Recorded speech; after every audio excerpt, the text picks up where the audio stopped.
Hello, puppies and kittens. Welcome to another episode of Blasphemers Bible. And we are finally up to Psalm 64, which always puts that Beatles song in my head. Anybody have any opening comments on that one? My opening comment is that I am tired and dead inside. How is everyone else? Same. Yes, welcome to atheism. We're all dead inside. Yeah, basically. I tried to go to bed early because I knew I'd have to do the show, and that just didn't work for me. No, not for you either? No. Okay, let me clue you in on me. I was working on a phylogeny video. I spent 10 days working on the script, had it all almost ready to record, and somehow, without realizing it, deleted 2/3 of it. And then saved it without realizing that I'd done anything wrong, closed the program, and came back 2 days later to record it. And well, did you no backup?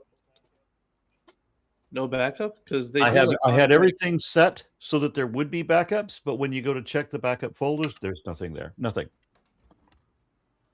Huh. Damn it. So I just have to do all of that 10 days of work all over again. Well, I mean, at least now you know. I mean, you know what you're writing now, so it's like I do.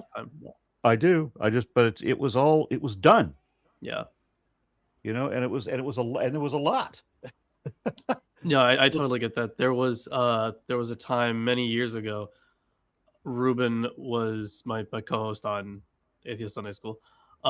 He was going to do a video on esoteric Nazism, kind of like the religious foundational beliefs of Nazism, which are really fucking weird. So we had like an interview with a historian about this stuff, and like Ruben had this whole script written out, and then his I don't know what happened, but his computer broke down, so he lost everything, and then he never wanted to redo it because it was huge, it was enormous. So like, yeah, that was a real bummer. That could have been a really cool video. Yeah, I get that. And so now I've just got a few days left of the month. It was enough time to have edited that if I had recorded it on Friday when I wanted to, but then when I realized I'm completely out of time. I have to do something. I can't do 10 days of work in 3 days and then do what is probably going to be 3 days of editing. And it really would be at least 3 days just to edit it. That's full days. That's like not 8-hour days. That's like staying up as much as I can, right? Losing sleep over it. So now I have to do a different project. So I have a list of things that I can do. So I had to jump into another project that I can do a little bit faster. And that one still, the video is still going to be an hour long. And I was working on it until 2:30 in the morning. Try to go to bed, and then same situation as you, can't go to sleep. I'm just laying there frustrated. You can't even get comfortable. So I ended up getting up early, no sleep at all. Didn't accomplish anything either. Still not done with my editing. And then when I get this one done, when we're done with this show, I have to finish the editing on that, and I have to jump immediately because tomorrow's the last day of the month. I have one more video that I have to do, and I'm going to have to do that one on a second day of no sleep. But oh god, it's okay. I've done this kind of thing before. I stayed up 5 nights once. Although, no, it wasn't 5 nights. It was 3. It was 4 days, 3 nights. And I was a wreck. Was it 5 nights at Freddy's? Still take care of yourself, please. You're asking so much, Lilith. You're asking way too much. You realize this is the reason that despite the fact that women often suffer more, men die sooner. No, you will not take care of yourselves. You're right. Yes, I'm not in disagreement with you. But that is so much to ask. Yeah, well, I don't want Aaron to die. He's very important to the community that saved me from psychopathic demon gods. So stop it. Yeah. Okay. Well, Psalm 64. We ready to read? Yeah, Mhm. yeah. I'm always Okay. ready to read. From the director of music, a psalm of David. Hear me, my God, as I voice my complaint. Protect my life from the threat of the enemy. Hide me from the conspiracy of the wicked, from the plots of evildoers. They sharpen their tongues like swords and aim cruel words like deadly arrows. They shoot from ambush at the innocent. They shoot suddenly without fear. They encourage each other in evil plans. They talk about hiding their snares. They say, "Who will see it?"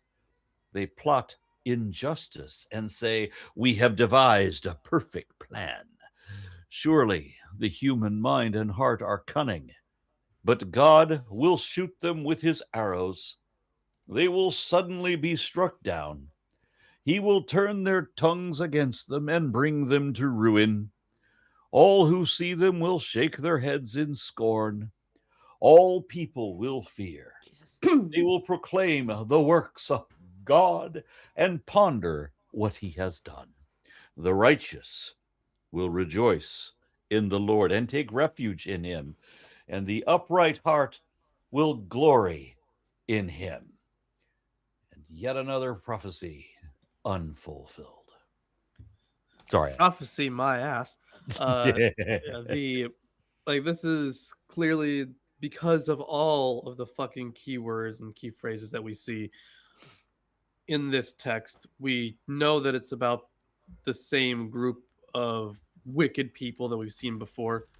Like, they think that God isn't really paying attention. So while the psalmist sets them up as like, oh, they sharpen their tongues like swords and they aim bitter words like arrows. Well, guess what? God's got his own arrows and he's gonna just shoot at them. And he's going to So- shoot it all over them.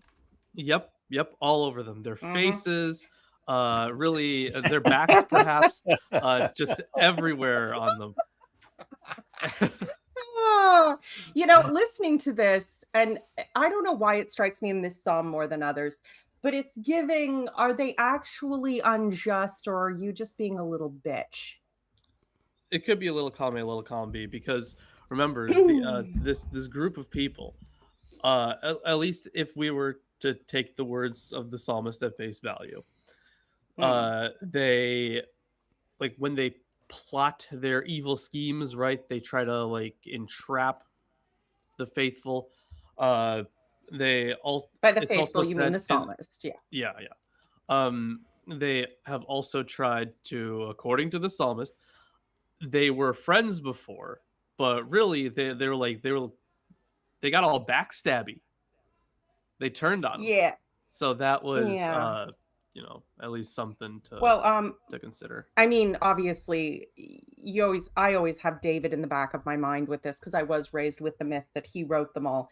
And although obviously he didn't, nonetheless, I think his stories were often part of the liturgical understanding. But I mean, I've seen how David treats his friends, and yeah, honestly, it's probably deserved. That being said, there's a lot of time in the history of Judea where they're at war, and hiding your plans and setting snares that people can't see. That's how you do that. That's how you do that if you want to actually win. That's how you do a war. You don't just go, "Hi, here are my plans. Can I do them in public? Can I put them on Tinder?" Yeah. Anyway, I don't know. I'm just tired of the psalmist whining.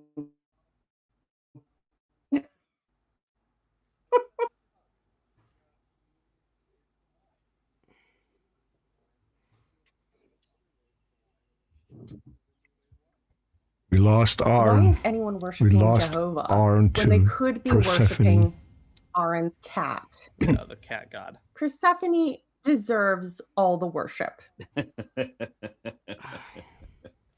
Look at how proud she is. She's like, "I got my pets and I got my snuggle warm humans and everything is coming up Persephone." Enough about that. Oh, I did have a slightly more serious thought.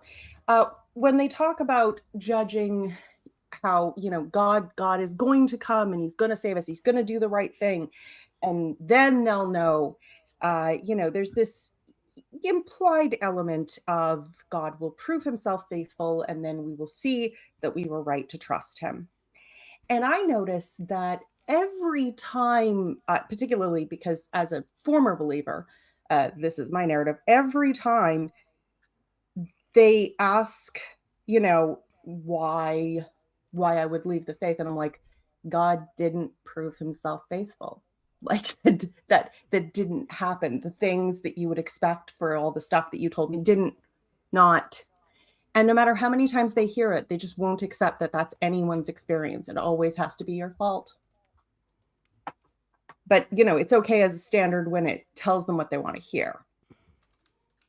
Special pleading much. Yeah. Funny how they put all the blame on you.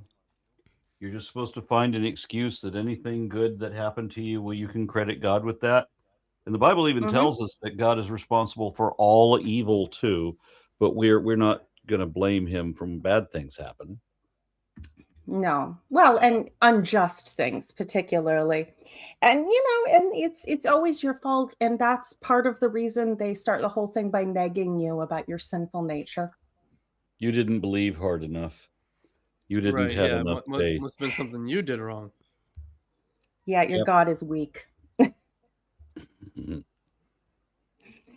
But Persephone is mighty. So, what other commentary do we have for whiny 3.7?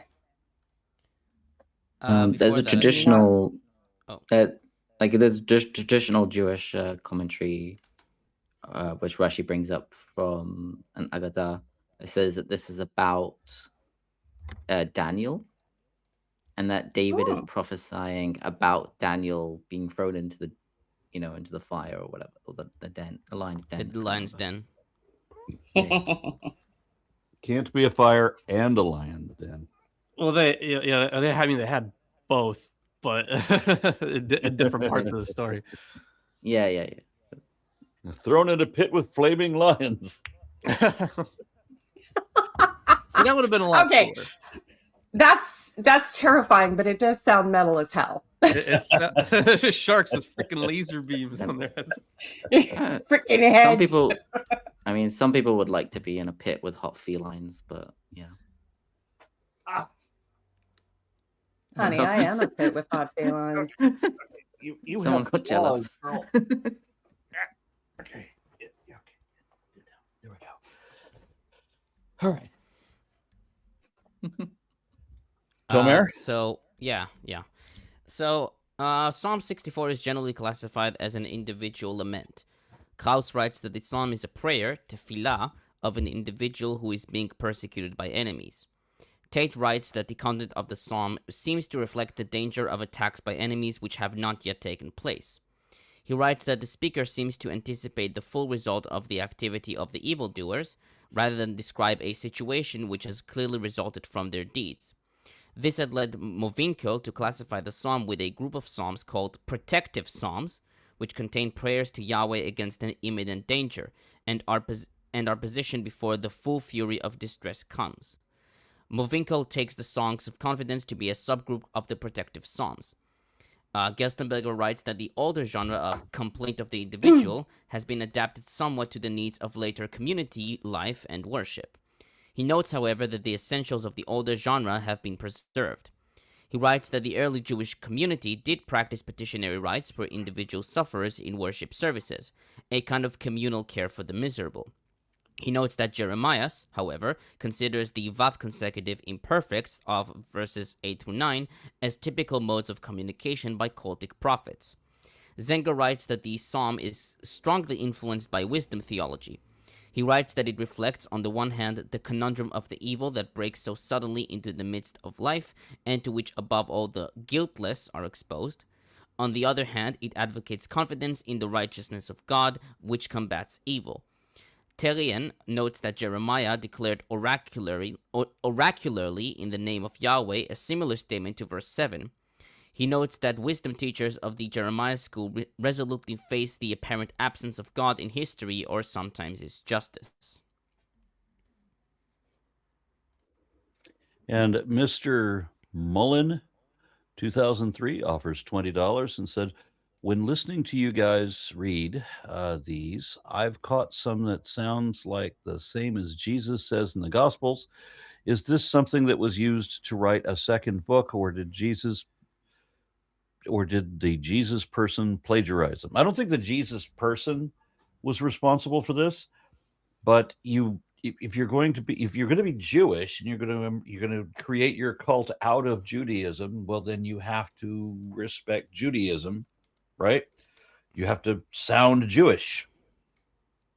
And I think that Jesus was fully Jewish. It's just like with so many cults, it takes them a while before they realize that they're not the same thing anymore. Yeah, it started off as another sect of Judaism, and I mean Which that's wasn't why unusual. Right? Yeah, and if you're talking about like the very earliest form of Christianity, like you'll usually find scholars talking about it as Jewish Christianity or Jewish Christians. Because it wasn't exactly separate. But yes, the gospel authors absolutely used a lot of Psalms and a lot of the prophets to construct their narratives, to basically get their specific theology of Jesus across. Which reminds me, I mean, we had at a point, we have popular records that it was, Peter was supposed to be the head of the church, but then it was also Jesus's brother James. Yeah, according to another record. So we've got two different people, and one of the and there's this weird schism that happens. I've been wanting to do a video with you about it, about some of these early records that are kind of contradicting each other, where James is the head of the church, but James is completely Jewish, and then you have other people who are arguing that it would be absurd to associate Christianity with Judaism. So there's a definite schism. You have to remember that despite the fact that many of the characters may have in some sense existed, much of the history of the early church, as it is commonly understood, is mythological. Remember what Bart Eerdmans says about how there was a cottage industry about writing things in the name of Peter, even though if Peter was a fisherman or anything in the Gospels was true, he wouldn't have been able, it would have been remarkable if he could write his own name, never mind compose things, which is an additional skill. Not exclusive to Peter, but yes. No, of course. Most of the characters, but most especially because Peter is that. There's Peter or James is the other side, but Peter seems to have got caught between Paul and James at certain moments. It's a thing. But then people don't say, no, my way is right. They say, I am following the way of this disciple, and they write things in his name, and he's supposed to be having this or that perspective. You don't say, you promote your ideas by putting them in the mouth of someone people are supposed to revere. Yeah. And the schism in the church is like, it's all ghostwriting, or okay, maybe not entirely with Paul, but there's a lot of ghostwriting going on, and it's really just different ideological movements. And there were schisms, because that's what religion does. At least Judaism knows about it. 2 Jews, 3 opinions is the proverb, and it's been a thing forever. So yeah, embrace it. Lawrence, you're muted. Thank you.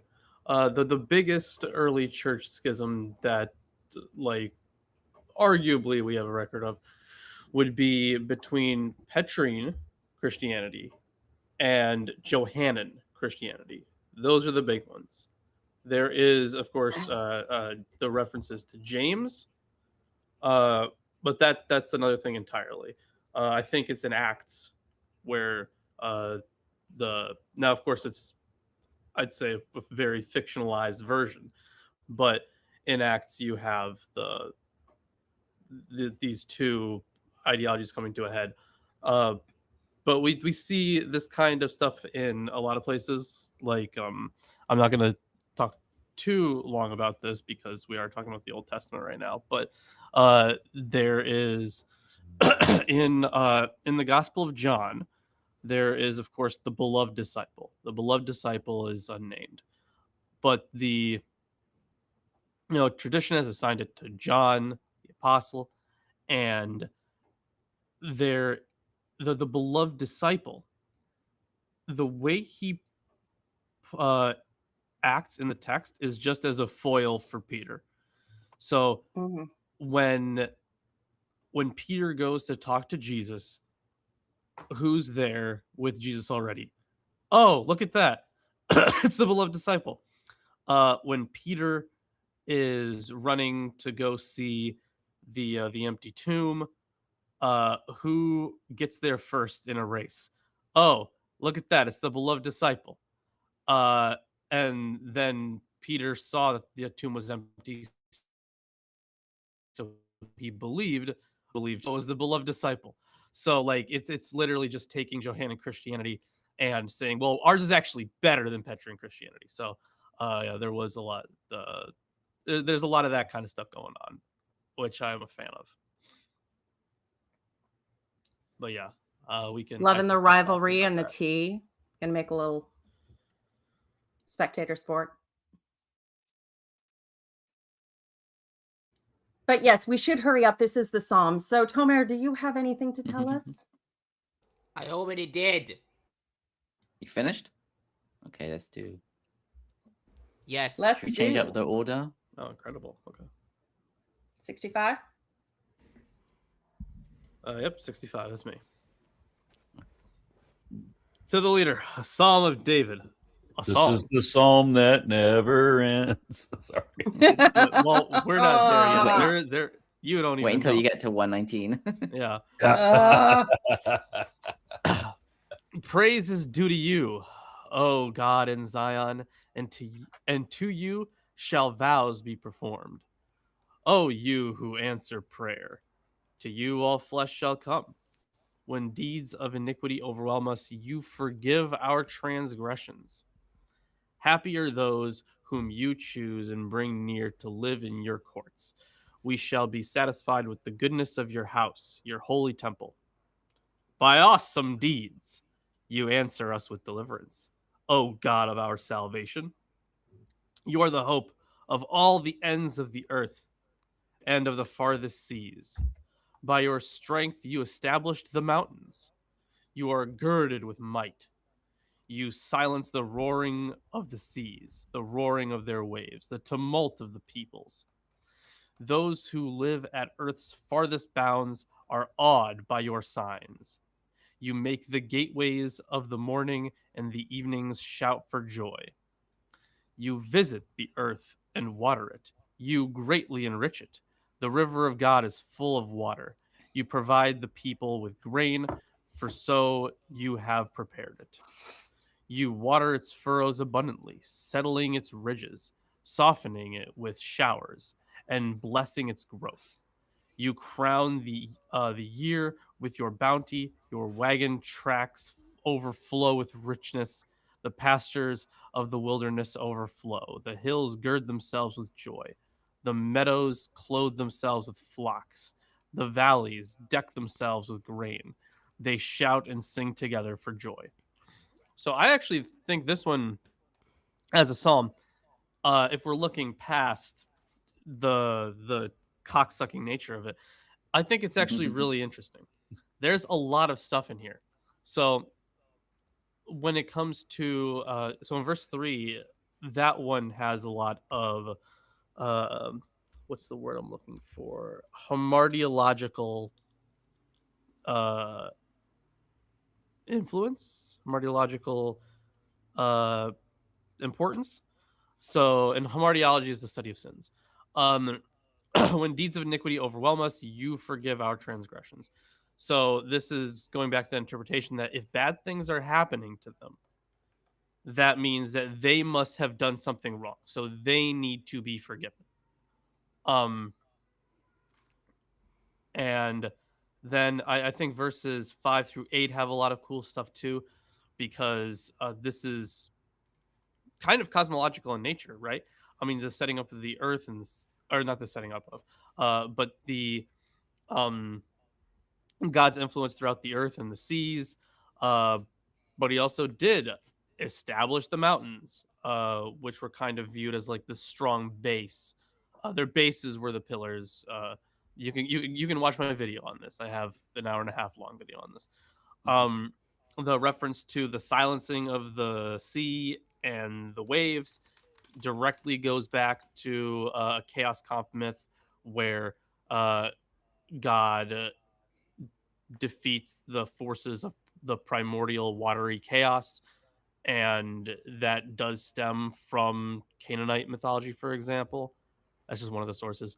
And then when it talks about like the way that it's lined up here in verse 8, right? The farthest bounds, the people in the farthest bounds are awed by his signs. And then it's also paralleled with the gateways of the morning and the evening shout for joy. So the importance of this should not be overlooked, because they did believe in gateways for in this part. It's not really like fleshed out. It gets way more fully fleshed out later, where the belief's a lot stronger. For example, in First Enoch, in the astronomical book.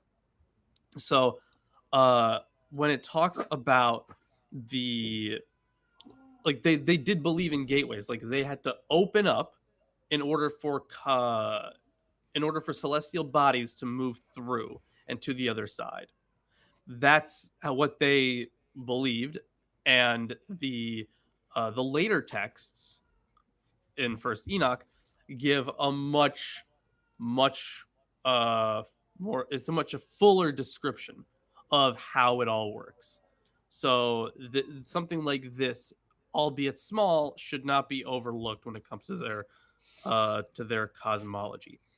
And then in these last few verses, like there is something to be said about him, like over, like, oh, look, he waters everything and it's overflowing with joy and all this stuff. There is some personification at the end, which is very common in the Bible. For example, like even trees saying. Did we lose Peter?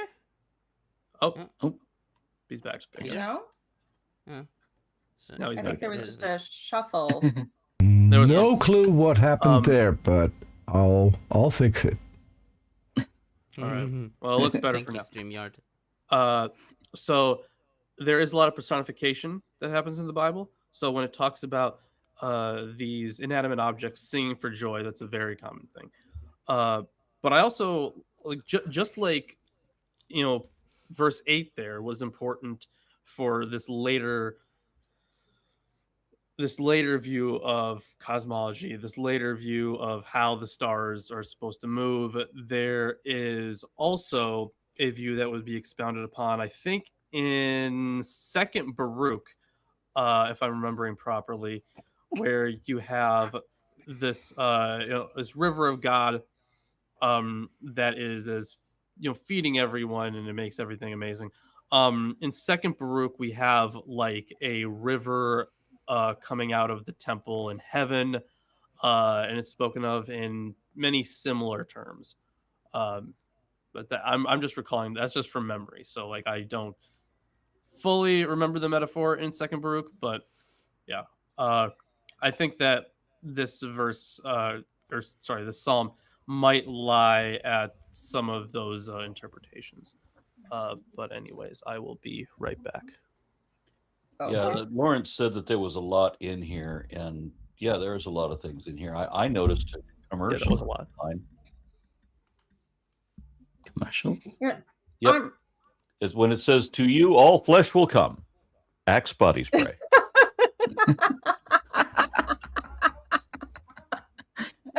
Okay, I am not spraying the Holy Spirit on myself in a field.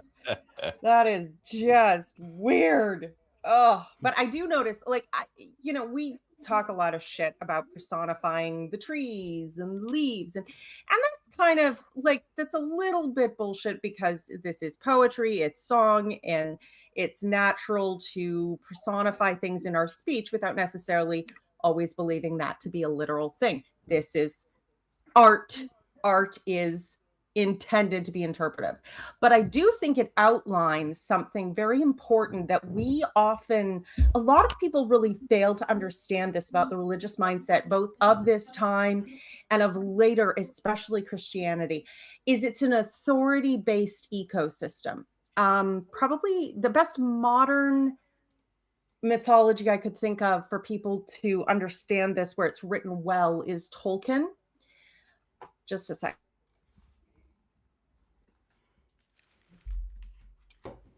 Okay.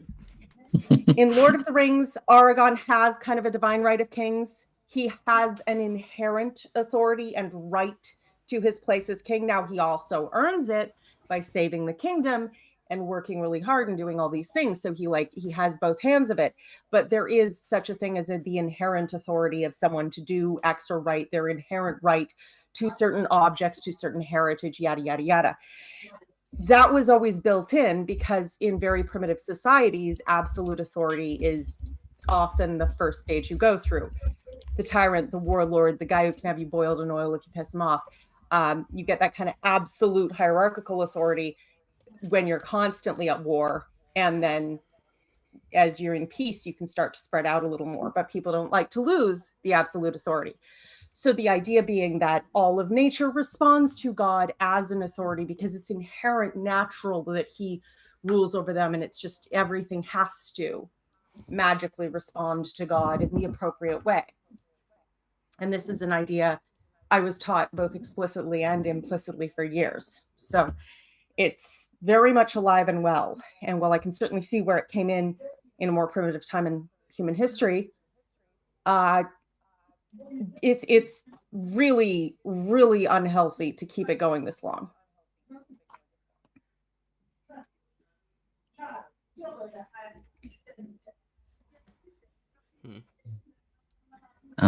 Does anyone see this psalm as being like,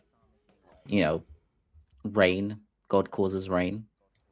That's that's the definitely main part of it. gist. Like, Yes, which that's what we care about. Yes, Yeah. I think that's a good thing to actually mention. There was this idea of rain, like if the giver of rain is also like the life giver, that was also a designation for Baal, I believe, the rain giver. So I don't know. Yahweh did cannibalize Baal quite a bit. He did. That is absolutely true. So I think there is something to be said about the about the rain. Yeah. Okay. So I'll start. Yep. Oh, yeah. Okay. So Psalm 65 is generally taken to be a thanksgiving song, designed for use after God had answered the prayers for rain. Tate But notes they that didn't even scholars have give... pilgrims or Indians or any of that. How can it be Thanksgiving? You American idiot. I'm sure there was some. I'm sure someone got killed. Canadian Thanksgiving, incidentally, is about Irish pirates getting drunk, not about genocide. So I like Canadian Thanksgiving better. Yeah, American Thanksgiving definitely sucks. Americans don't realize for the most part that they are celebrating a genocide. They have this nice little mythology that it was a nice little sit-down dinner. They have no idea the background story. They've created this little myth, and isn't this pleasant? People like to believe what makes them feel comfortable. Yeah, because the real story damn sure ain't. And when the real story is not violent that they want it to be, they make it violent or mysterious. Like with the what's it called again? The first colony that disappeared. The one where they just wrote the name on a sign and fucked off to live with the they tribe. were like, and it's like such a mystery. Like, what is this word? It's not English. But it wasn't. Oh, it's literally. They asked it's the just the native name of the population. tribe. Said no. They came and lived with us, but nobody believed them because the brown people couldn't be telling the truth. Exactly. About this incredibly obvious shit. How could white Brit English people have decided to assimilate into the native population? You haven't seen Avatar? I mean, Pocahontas? I mean, Dances I mean, The Last Samurai. The whiteness sucks. It's just a creepy excuse to take everybody else's shit. And if you don't like being a shitty person, you probably will ditch whiteness as soon as you can in any way you can. Coincidentally, Darwin said almost exactly that. Yeah, Rowan.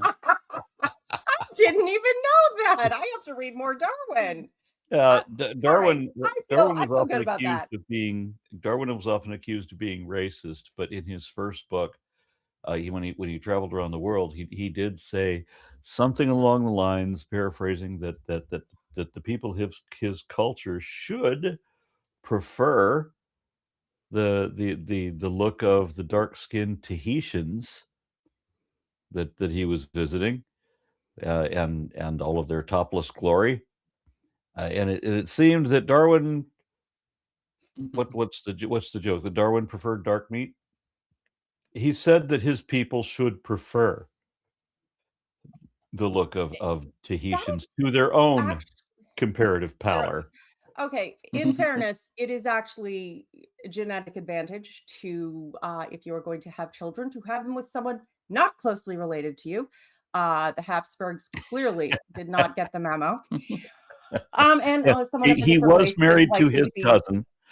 yeah, far more distantly connected. So, there could be a good biological reason for that. But also, if you're visiting a place, like the people who grew up were the people who were in that place for a really long time, they've adapted to it. They know what's going on. If you live near a jungle, you can go into the jungle and survive for a while just on the knowledge of I couldn't do that because I don't know that shit. That's not my world. I have no knowledge of this. They're better adapted to the islands because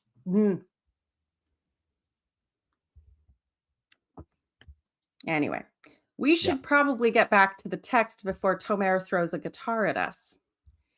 Okay, are we moving to the next chapter then? Oh my god. Yes! I said one word. One word, and that ticked you off It was to go so on a triad interesting. about the natives or something. Read fucking Psalms already, please.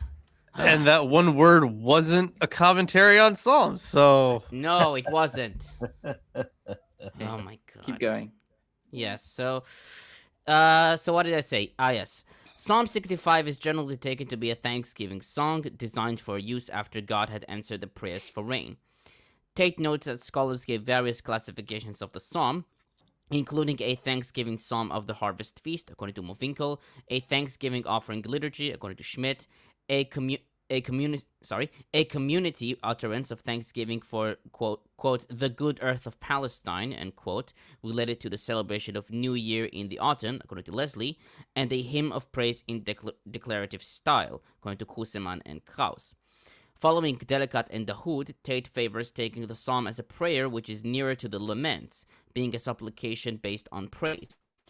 Tanner writes that most scholars argue that this piece is a thanksgiving psalm in hymnic style, and thus God's acts are either in the past or are currently unfolding.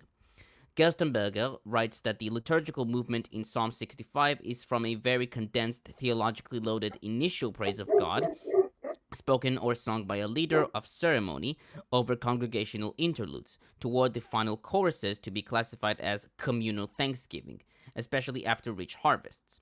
Scholars have particularly been interested in verses 10 through 14, with Hosfeld noting that Sylvia Schorer compared verses 10 through 14 to an Ugaritic invocation of the storm god Baal asking for rain, and adds that Psalm 65 presents an integrative theology that does not shrink from associations with Baal traditions. He writes that in Psalm 65 we have an independent psalm composition that summarizes ancient traditions about the God who combats chaos, who is the creator and guarantor of world order, and also the giver of rain, and refashions them into a prayer and a hymn of praise to the God of Zion. He writes that besides some exilic accents, there are some striking elements of pre-exilic language and theology. Tate writes that the material in verses 10 through 14 is timeless in terms of Israelite worship. and could come from any period. But the collocation of the nations coming to Jerusalem for the Feast of Booths with the giving of rain is interesting and may point to a post-exilic date. Talian suggested that the psalm is probably anterior to the death of King Josiah, 609 BCE, and the long agony of the kingdom of Judah, 605 through 587, and writes that a post-exilic date is not probable. That's it.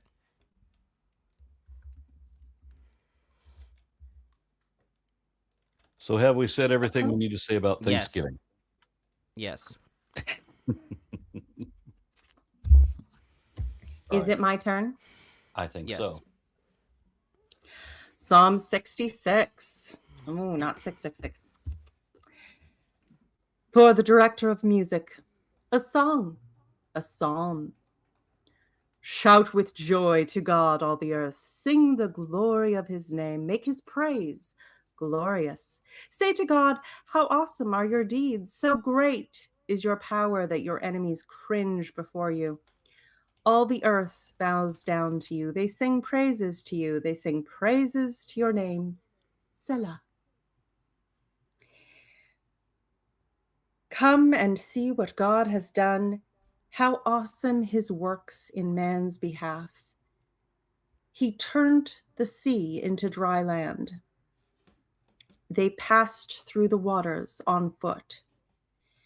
Come, let us rejoice in him. He rules forever by his power. His eyes watch the nations.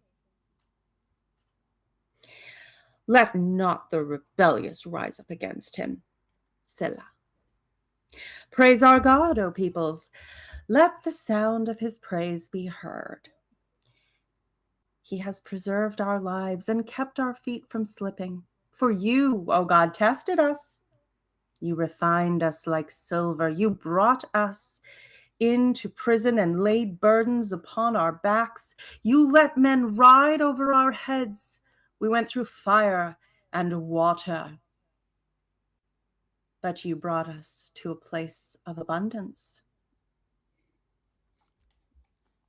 and returned as Gandalf the White. I will come to your temple with burnt offerings and fulfill my vows to you, vows my lips promised and my mouth spoke when I was in trouble. I will sacrifice fat animals to you, O God, and an offering of rams, and I will offer bulls and goats. Selah. Because God likes them chunky.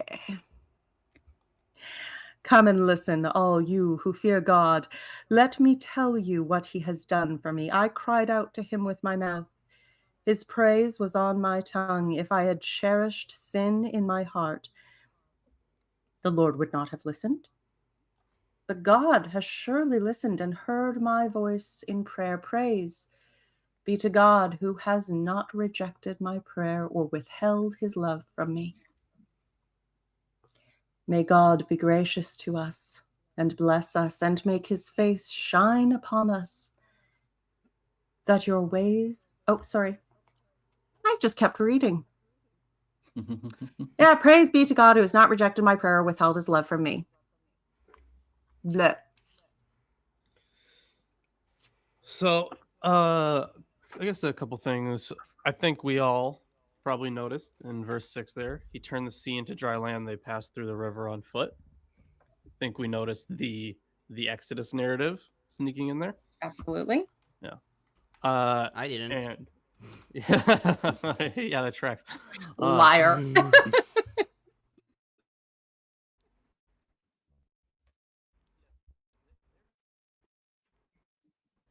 Yeah, there's ethic built up the Bible where you have them praising God because he kept them alive. But then in this psalm, especially in verses 10 through 12, you have them acknowledging that a lot of the bad stuff that happens to them, a lot of their trials are they're just a test, right? They are just like refining steel, basically. They have to make to make a good sword, you need a heat source, and you need to hammer it a whole bunch, you need to beat it into oblivion, and then you come out with this amazing sword. So trial by fire, that kind of stuff. It's a way to bring meaning to suffering. Right, yeah, I totally get it. So I don't know, to me it's always been very interesting that while acknowledging that this is, of course they blame themselves, right, for the suffering, but like I don't know, to me it's like, God has a choice to punish or to teach in certain ways, and he chose the ways that you are clearly going, we suffered so much as a people, right? A lot of people died just so we could get here.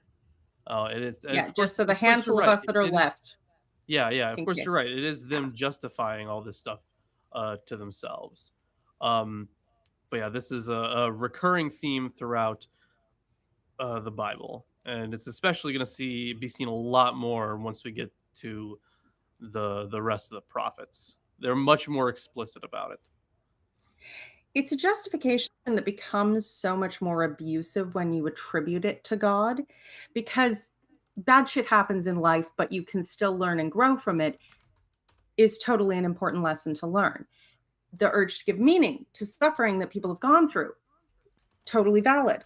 And yes, as parents, sometimes you have to let the kid suffer unpleasant consequences to learn a lesson, but there's a line there.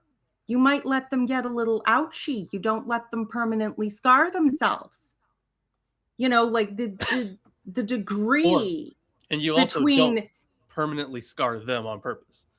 Yeah, the degree between discipline and abuse. It's like, Ozai burning Zuko's face and calling that, an important lesson for a prince. No, that's just psychopathic.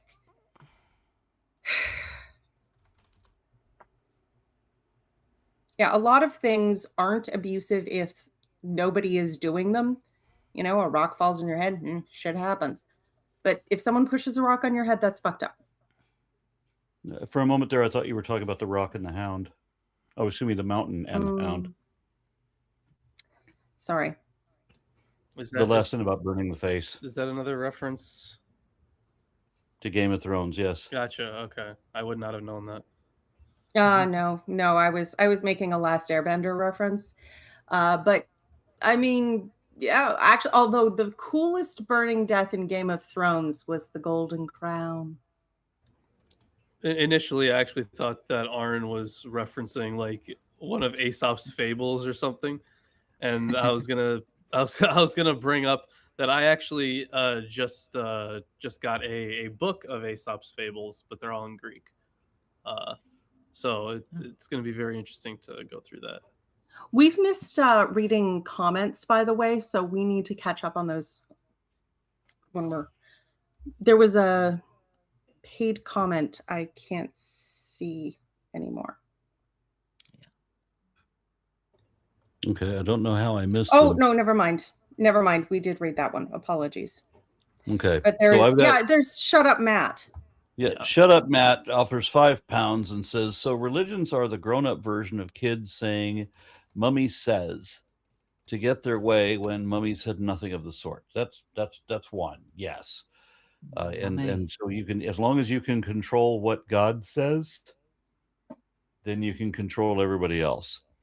And then Shut Up Matt adds, let's see, for the tangents caused by my questions, I'm sorry, Tomer, except the Solomon Walrus one, because it got a rise out of Aaron. Solomon Walrus? I don't recall this. I don't know what that is either. And then I guess that was supposed to say the spam goes here. Says, I hear there's an infectious agent here in Australia that is killing tourists, but we Aussies are immune. Yay, nature. Yay, nature. Is it the drop bears? Yeah.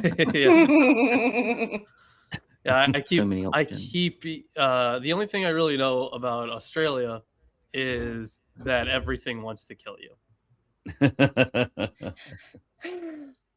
Yeah. Canada and Australia should team up. We have all the things that can kill you cold edition. They have all the things that can kill you warm edition. When I was living in Arizona, I got in a conversation with an Australian, and we were comparing, and I said, well, you definitely win. Our snakes will just barely kill you. Yeah. And I mean, is it like American tourists? Are they catching gonorrhea from the koalas? That sounds like an American tourist thing. Yeah. Hadn't even considered that. Okay. Continue, please. I guess I had all the. I think Tomer. Yeah. Yeah. Okay, so commentators generally classify Psalm 66 as a communal thanksgiving hymn, quote unquote, according to Gerstenberger. The psalm is generally divided into two parts. Section A, verses 1 through 12, which is a praise by the we group, quote unquote, and section B, verses 13 through 20, an individual psalm of praise, according to Hosfeld.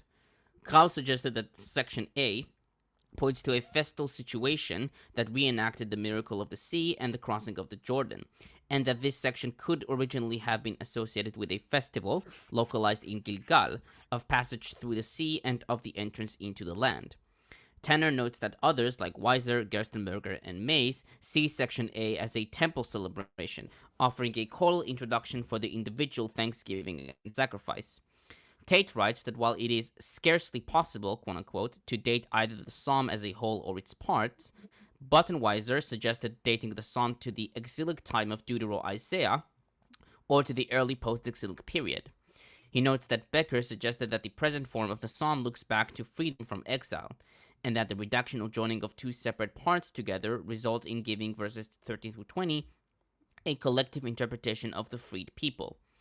Terrian writes that the poet who composed this liturgy for the royal servant of God, who would be loyal to the Sinai covenant, may have lived among the disciples of the 8th century prophets, like Amos, Hosea, and Isaiah. He writes that the psalmist was not unlike the Deuteronomists, who prepared for the purification of a temple marred by the syncretism of Manasseh, and that he brought together belief in the deity's universal role with the unique sacrality of the Jerusalem shrine.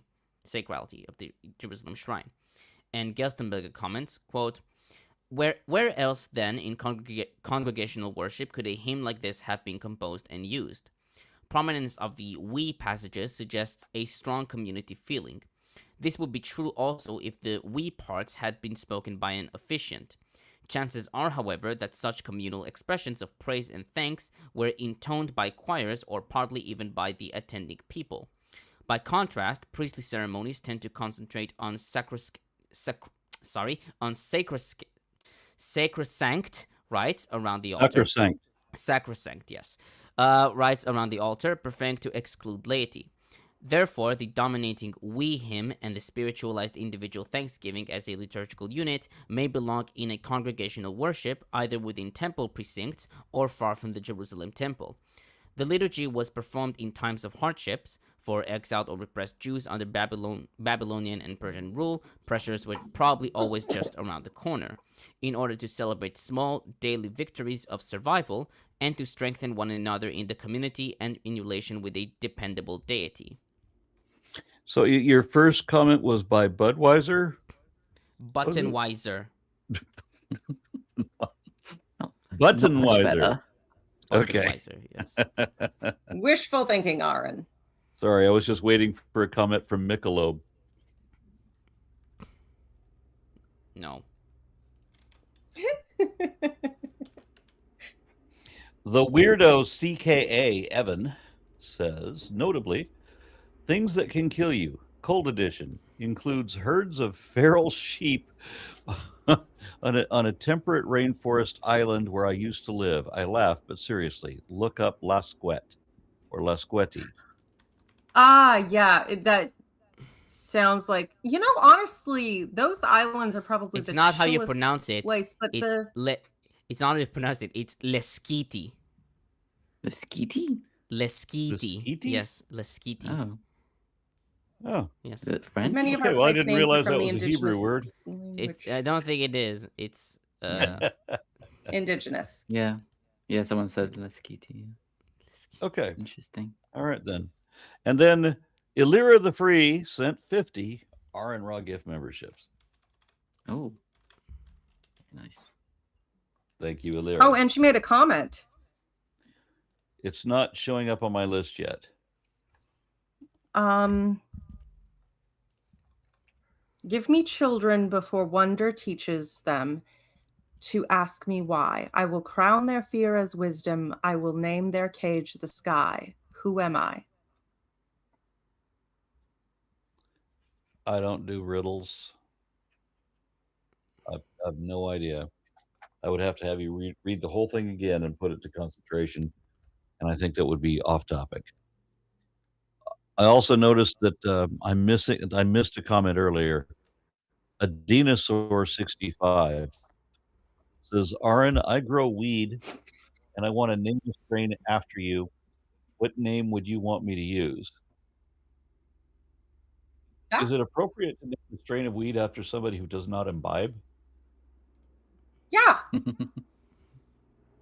It's about being awesome. What would you name a strain? I'm no idea. Oh, wait, hold on. I got one. Aaron's lettuce or raw lettuce. I don't know, something with lettuce because you're the devil. All right, we'll go with what Lawrence said. Nah, you got to Yeah, go with the raw thing. That was somehow the first comment on the list, and it didn't get read until I don't know how it was hidden. But anyway, sorry about that. Okay, Tomer, are you continuing? I'm done. No, I'm done. Okay. Should I read the next chapter since I have to leave? Yes, Illyra please. says Yes. the answer is a priest to her riddle. And yeah, that's valid. Thank you. But yes, All right. Isaac. You only get the short Psalm psalm. I'm sorry. 67. For the leader with instrumental music, a psalm, a song. May God be gracious to us and bless us. May he show us favor, Stella. That your way be known on earth, your deliverance among all nations. Peoples will praise you, O God. All people will praise you. Nations will exult and shout for joy, for you rule the people with equity. You guide the nations of the earth, Selah. The people will praise you, O God. All people will praise you. May the earth yield its produce. May God, our God, bless us. May God bless us and be revered to the ends of the earth. Oh God. Very May basic. God bless us, everyone. Well, this psalm appears in Jewish liturgy, specifically in like the blessing of the Sabbath meal. Which bit? Ah. Oh, yes. This psalm, yes. אלוהים יחנו וברכנו יאר פניו ותנסה לה לדעת בארץ תגך בכל גום משועתך, ידעו חמים אלוהים ידעו חמים כולם, יסמכו ורענו לאומים כי תשפוט עליהם מישור, ולאומים בארץ לחם סלע, ידעו חמים אלוהים ידעו חמים כולם, ארץ נתנה יבולה יבחד אלוהים אלוהינו, יבחד אלוהים ויראו אותו כל אפסי הארץ. I know this because I said this too many times. Yeah, it's a bit. Yeah, it's definitely a part to it. Yeah. Yeah, no, I think it's all of it. Yeah, no, I'm saying it's part I mean, of it's it. yeah, it is part of it. Yes. I mean, Isaac, do you not know? I used to pray daily, so it's like You're supposed to know that, Isaac. The bits that come in once a week are less memorable. I think Isaac is saying that they all kind of blend together. I'm saying the ones that you say every day, like there's a song to it, and you know it. And this one's more like, oh, there's a vibe to it, but this is probably one that I would, probably skip or like. I remember reading this after, I think before the Friday or sabbatical meal, or after it. I think it's part of the blessing of the food. Oh. Honestly though, it kind of makes sense that this was used as like a generic prayer that you could say like multiple times, because it's so fucking generic. Like, yeah, when I was reading over this, I was like, I have nothing to say about this. I mean, I do. Of course you do, because it's all gonna be like, oh, isn't it great how great God is? Thanks for giving us food or something. Is that what you're gonna say? No. Oh, okay. I mean, there is more. But I think it's Okay. it's yeah. It makes sense because it's a thing that actually it's part of the daily prayers, but it's only in certain traditions, certain nusachot. I mean, maybe Yemenite, maybe. Yeah, but also Art Scroll has it some places. Some Art Scroll Mm, have them as well. yeah. So it could just be that the Siddur that I used growing up didn't have that. Mm-hmm. Well, it Okay, seems so- familiar, but so- it's like as you said, it could be just because it's generic. Yeah. It is quite generic. I mean, the most interesting here is that it is like interpreted as a harvest Thanksgiving, and I think who was it? Sanger goes in length regarding the he writes that it's a controversial state of research if it isn't it a harvest Thanksgiving or not, and he has like a very long section regarding it. Isn't that near the Feast of Weeks, or what am I thinking of? It's not the Feast of Weeks. When is the Feast of Weeks? Ugh. Sorry, I'm trying to keep all the festivals straight, but there's a lot of them. There's no difference between like the Christian Bible and the Jewish Bible about like the numbers of the actual Psalms itself. Is there? Thomas? Not Was it that just I'm the verse aware of. numbers? Well, there are some traditions that have like we have 150 psalms or 151 or 155. Yeah, Right. I mean it's a Septuagint. I think it has. No, because I'm 5 just seeing something here additions. about how like Psalm 67 in the Masoretic ordering, which is used in Protestant Bibles. Yeah, so some of them is- have the numbering is a little different because they would like split a certain psalm or like have a certain psalm No, be it's longer. it's because of Psalms 9 and 10, which are combined in the as a But as a Psalm single unit 67 in the Septuagint. Septuagint would be Psalm 68 in what we're doing. I think, Yes. Protestantism apparently. siding with the Jews to be contrary to the Catholics. This Yes. is their way. I mean, thanks. You're doing us a favor. Eh, I A mean, little would you want to read like 8 more additional books? no, thank you. Yes. There we go. I mean, I know you would, but like we have scheduled maybe. Okay. I think this is a very short psalm, so we should probably let's take Psalm 68 now. I mean, I have a commentary on that, of course. Of course. And before that, Alira the Free sent another 50 RN Raw gift memberships, bringing us to 100. Thank you. Nice. And I gotta start All right, go go getting ahead. ready. Okay, so Psalm 67 has been generally described as a Thanksgiving psalm for the Harvest Festival. Oh, good. According to Let's talk Movement about and Thanksgiving Leslie. again. No! Shut the fuck up.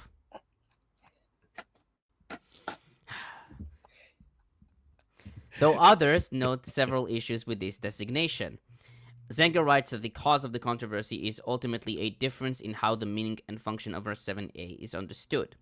He writes that if one makes this clause and its harvest theological reading the key to interpretation, a whole host of problems arises, and these in turn have led to different solutions, quote unquote. He writes that in no case may one take verse 7a as a starting point for interpreting the psalm as a harvest thanksgiving song in such a way that the text has to be changed for reasons of genre. Gerstenberger writes that the psalm has thanksgiving and imploring qualities, oscillating between the two sentiments. He writes that the most likely place in worship for this psalm would have been the opening or closing phases, and that the universal horizon is to bolster the magnitude of that God adored in that particular community. Thus, quote, the communal thanksgiving hymn is a means of self-assurance and comfort in a world that was unperspicuous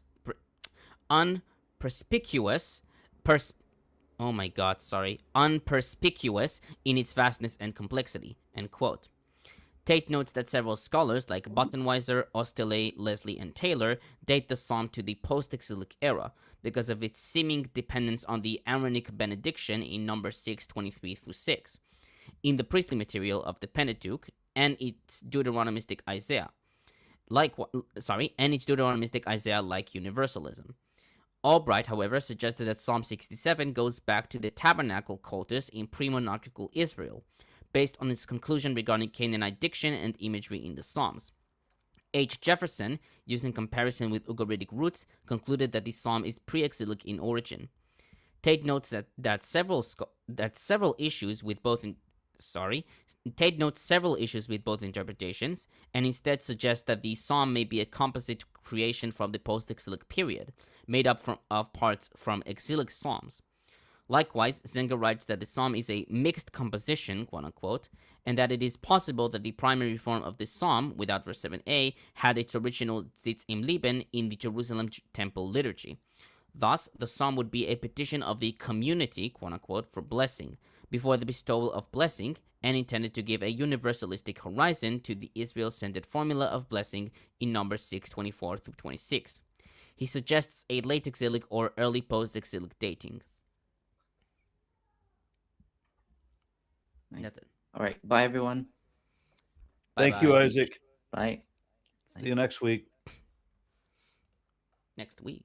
Don't we have one on Sabbath? On Saturday? Sorry. Well- I live here, so Shabbat is Saturday. So Okay. And we certainly we can do Saturday. I think we're doing Saturday. yeah, I think we do. Okay. So I'm reading 68. Yes. Okay. For the leader of David, a psalm, a song. God will arise, his enemies shall be scattered, his foes shall flee before him. Just a second, I need to do this. Okay. Disperse them as smoke is dispersed, as wax melts at the fire. Thank you, Aaron. Disperse them as smoke is dispersed, as wax melts at fire, so the wicked shall perish before God. But the righteous shall rejoice. They shall exult in the presence of God. They shall be exceedingly joyful. Sing to God, great cardiacs. Chant hymns to his name. Extol him who rides the clouds. The Lord is his name. Exalt in his presence. The father of orphans, the champion of widows, God in his holy habitation. God restores the lonely to their homes, sets free the imprisoned safe and sound, while the rebellious must live in a parched land. O God, when you went to the head of your army, when you marched through the desert, Selah, the earth trembled, the sky rained because of God, you, Sinai, because of God, the God of Israel. You released a bountiful rain, O God. When your own land languished, you sustained it. Your tribe dwells there. O God, in your goodness you provide for the needy. The Lord gives a command. The women who bring the news are a great host. The kings and their armies are in headlong flight. Housewives are sharing in the spoils. Even for those of you who lie among the sheepfolds, there are wings of a dove sheathed in silver, its pinions in fine gold. When Shaddai scattered the kings, it seemed like a snowstorm in Salmon. O majestic mountain, Mount Bashan, O jagged mountain, Mount Bashan, why so hostile, O jagged mountains, toward the mountain God desired as his dwelling? The Lord shall abide there forever. God's chariots are myriads upon myriads, thousands upon thousands. The Lord is among them as in Sinai in holiness. You went up to the heights, having taken captives, having received tribute of men, even of those who rebel against the Lord God's abiding there. Blessed is the Lord, day by day he supports us. God, our deliverance, Selah. God is for us a God of deliverance. God the Lord provides an escape from death. God will smash the heads of his enemies, the hairy crown of him who walks about in his guilt. The Lord said, I will retrieve from Bashan, I will retrieve from the depths of the sea, that your feet may wade through blood, that the tongue of your dogs may have its portion of your enemies. Men see your processions, O God, the processions of my God, my King, into the sanctuary. First come singers, then musicians, amidst maidens playing timbrels. In assemblies, bless God, the Lord, O you who are from the fountain of Israel. There is little Benjamin who rules them, the princes of Judah who command them. the princes of Zebulun and Naphtali. Your God has ordained strength for you, the strength, O God, which you displayed for us. From your temple above Jerusalem, the kings bring you tribute. Blast the beasts of the marsh, the herd of bulls among the peoples, the calves, till they come cringing with pieces of silver. Scatter the peoples who delight in wars. Tribute bearers shall come from Egypt. Cush shall hasten its gifts to God. O kingdoms of the earth, sing to God. Chant hymns of the Lord, to the Lord, Selah. To him who rides the ancient highest heavens, who thunders forth with his mighty voice. Ascribe might to God, whose majesty is over Israel, whose might is in the skies. You are awesome, O God, in your holy places. It is the God of Israel who gives might and power to the people. Blessed is God. Now, see, this psalm is super interesting. Yeah, I mean, this psalm and Psalm 69, very interesting. Yeah. I got a quick question on verse 25. I'm noticing what first of all, what version are you reading, Tomer? JPS. Okay. On verse 25, you said the version I'm reading says tambourines. The maidens are playing tambourines. What did yours say? We said 25, right? Yeah. Yes. So mine said, okay, so that's weird because it's like, yeah, I mean, it might be a verse up or down. But... No, yeah, I know what it is. So first comes singers, then musicians, amidst maidens playing timbrels. Timbrels. Okay. What's a timbrel? Timbrels. Old, like a primitive form of tambourine. Well, it's definitely an instrument. It is. So that's the word used for the percussion instrument of the ancient Israelites. That's it. Okay. There is a specific word for it, and it's timbrel. Yeah, but this psalm is really, really fucking interesting because we have so much war imagery that you have the ascension into the mountain, right? In verse 18 there, you have this kind of competing tradition with Bashan. There's just so much stuff. But one of the things I really wanted to point out here was where it says in verse 4, lift up a song to him who rides upon the clouds. Guess who was famously called like Cloud Rider? Yeah. Baal? Yes, Baal was called Cloud Rider, Rider of the Clouds. Shocker, right? Riders of the Storm. This is, while you don't like often see this title, it's around. It's scattered throughout the Bible. And it's very interesting that you have that in this context of like, defeating an army and then ascending into their mountain, kind of taking his throne. It is super interesting. And then you have obviously the ascension stuff with it, where you have people singing and doing their hymns of praise during that ascension. It's just a very cool psalm. Yeah. Yeah, I mean this is the psalm that I wrote my extensive commentary on because it's a very interesting one. Yeah, I mean it's only 7 pages, but still it's interesting. Yeah, there's quite a bit, and there's also another thing I just want to point out with verse 5. Yeah, father of orphans and protector of widows. That's something that we should keep in mind because orphans and widows are commonly just viewed as the most like disadvantaged people in the Bible. So if you're talking about like helping the lowly, you will very often see that as just like orphans and widows. It's gonna happen throughout the Psalms, throughout the prophets. Yeah, they're everywhere. Are you telling me people who claim to follow this book are obligated to take care of the poor and the starving and the disenfranchised? No, but specifically orphans and widows. Those so are it's explicit. fine if they take all the non-orphans and widows and throw them into concentration camps and starve and rape them. You know, I wouldn't say it's fine, but are you asking me? Yeah, well, I'm not or are an you asking the American Bible? Christian either, so. But yeah, in what was it, verses 7 through 8. Yeah, when you went out before your people, when you marched through the wilderness, the earthquake, the heavens poured down rain. You kind of see. I know Isaac was talking about this before, but the rain giver motif associated with the clouds, and you also have this almost this theophanic element to it. Well, Where Baal was a good god to worship in peace because, rains and harvest and prosperity and all that jazz. Yahweh isn't content with being the god of war. He wants them to be at war all the time so that he's always getting praise for that. But he also wants to steal all of Baal's positive worship because, he's like the narcissist pretending to be the good guy. I never made narcissist bingo cards. I have to make some of those next time.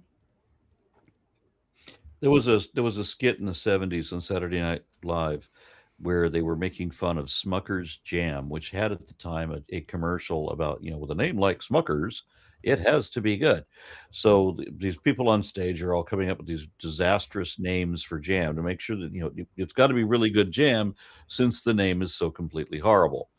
And one of those was 10,000 Nuns and Orphans. Somebody says, what's so bad about that? Well, it's not the whole title. It's 10,000 Nuns and Orphans, and they were all eaten by rats. Oh my God. Well, that just rolls off the tongue. Must be really good jam. Schmucks. All of them. Anyway. Oh, yes, Alira the Free. Another 50 RN Raw gift memberships, taking it up to 150. Thank you very much, Jer. Okay, so I didn't write an overview of this psalm because one, I already had like an extensive one, and two, I didn't have time. I wrote the commentary on Psalm 68. I finished it today. But I do like Klaus's comment that there is in the Psalter scarcely a song that, in its textual corruption and disconnectedness, presented the interpreter so great a task as Psalm 68. So, yeah, a lot of things were written about it by the commentators. But still, I have my own. So, on one which is 2, the verse alludes to the Song of the Ark, Numbers 10:35-36. Quote, "When the ark was to set out, Moses would say, 'Advance, O Lord, may your enemies be scattered, and may your foes flee before you.' And when it halted, he would say, 'Return, O Lord, you who are Israel's myriads of thousands.'" End quote. Tate suggested that the passage is an adaptation of the Song of the Ark, and those who read Psalm 68 as a liturgy think in terms of sub-movement or presence of the Ark in a ritual act at a holy place celebrating the theophanic presence of God. He adds that the Ark may have been carried at the head of the procession to the holy place. He notes, however, Dahoud's opinion that there is no real basis for a direct confrontation of some kind with the Ark, and that the theophany is celestial. He argues that it's better to say that it is poetic, a literary presentation of a theophany, though it may reflect ritual action in Israelite worship. Likewise, Goldingay writes that the fact that Numbers 10 explicitly refers to the covenant chest, while the psalm does not do so, would be odd if the psalm links with a procession involving the chest. He writes that there is no particular reason to take these verbs to refer to a liturgical event, rather than a political one, and this preface is a theological statement about God's characteristic activity.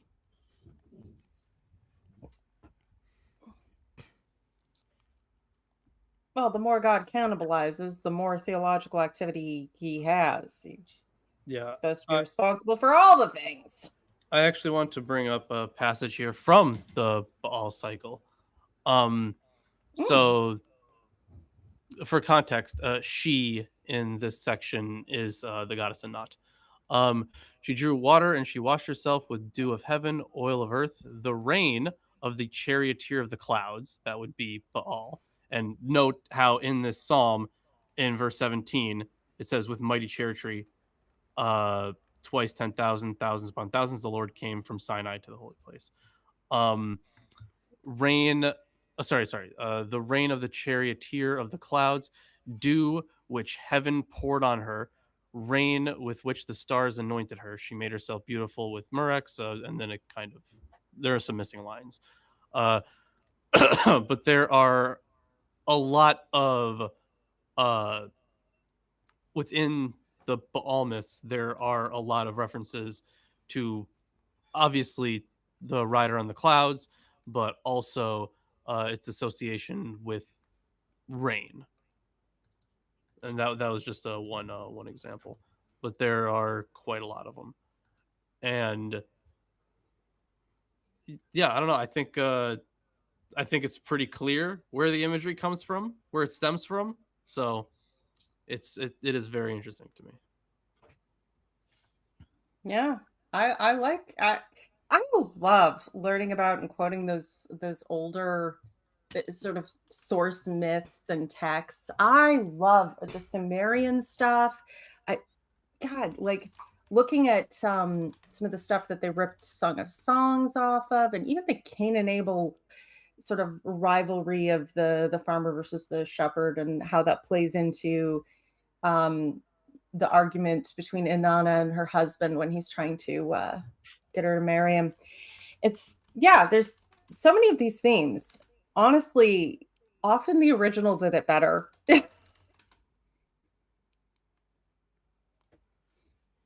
But everything has a source. Wait. Sorry? Okay. On 4, which is 5, him who rides on the clouds. Elsewhere in the Bible, Yahweh is described as riding on clouds or heavens, as we see in Deuteronomy 33:26, Isaiah 19:1, Psalms 18:9, 29:1 forward. Tellian notes that rider on the clouds reflects the Canaanite myth of Alian Baal. Krauss adds that this is an epithet that has been applied to the heavenly divinity of the thunderstorm, the royal god of heaven. Tate notes that the word aravot, translated to clouds, can be understood to mean wilderness, and thus taking God as going forth before his people and leading them through a wilderness experience, or as one who goes forth from his wilderness habitation to the aid of his needy people or to help his king. He writes, however, that this is a title of the Canaanite god Baal used for Yahweh, and the psalm affirms that it is not Baal who makes the rain clouds his chariot and rides across the heavens to aid the defenseless, but Yahweh. Targum reads, praise him who sits upon the throne of glory in Araboth, with Araboth being the name of the seventh heaven, seen in Talmud Chagiga 12b.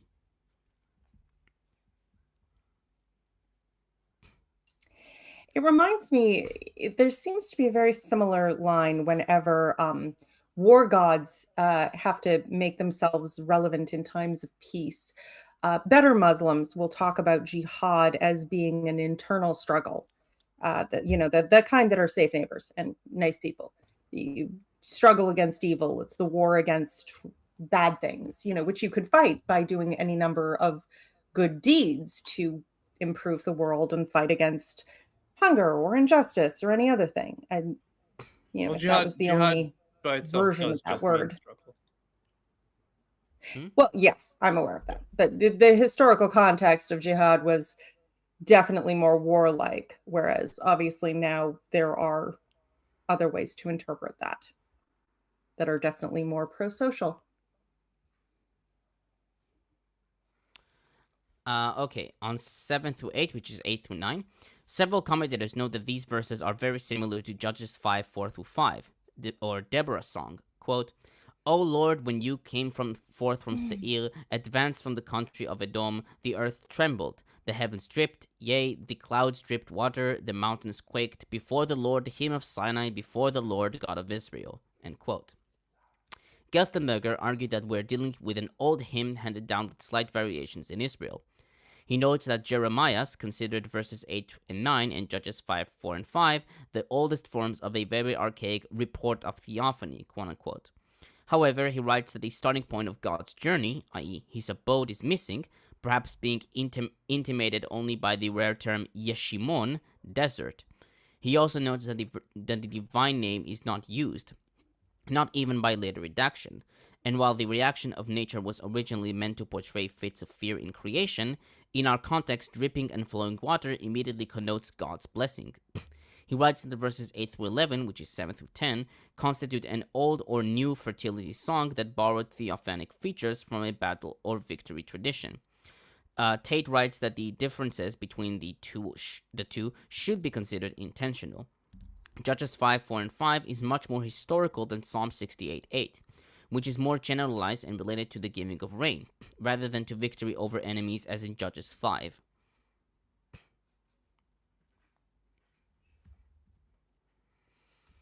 On 13, which is 14, Tate comments, quote, Verse 14 seems to mean that though the people have behaved like a lazy donkey, resting between the saddlebags, quote unquote, compare the behavior of Reuben in Judges 5:16, the victory has been won by Yahweh. Messenger doves spread the news abroad of Yahweh Shaddai's triumph without any real help from his people. However, the meaning of the doves in verse 14 is uncertain and has been given widely varied interpretations. One of the prominent explanations is that the silver-covered wings of the dove refer to a fine piece of booty left behind by the fleeing kings, perhaps a winged helmet, according to Gray, A. Anderson, Gunkel, and Schmidt, or to some sort of bird-like object used in worship, either foreign or Israelite, according to Krauss and Iserlin, possibly a standard of the goddess Astarte, whose symbol was the dove, or simply some objet d'art, according to Durham, or the winged symbol of Yahweh's theophanic cloud over the battlefield, according to Weiser. Kidner suggests that the reference is to women who preen themselves in new finery as they wait to share the spoil of battle, quote, peacocking around, as we might have put it, end quote. Lepeu follows Movinkel and understands the dove as a symbol of Israel, appealing to such references as Hosea 7:11 and 11:11, as well as the turtle tov, used as a symbol of God's people in Psalm 74:19, relating this interpretation to the explanation of the beauty of the house, quote unquote, in verse 13 as Israel, who leaves the battlefield with her wings adorned with victory and the wealth of her enemies. Another interpretation is to understand 14 BC as a way of 14 sections B and C as a way of describing the luxuriance available to those who will participate in Yahweh's victory. A time of prosperity is at hand when, quote, everything will gleam and glitter with silver and gold, end quote, according to Delitzsch.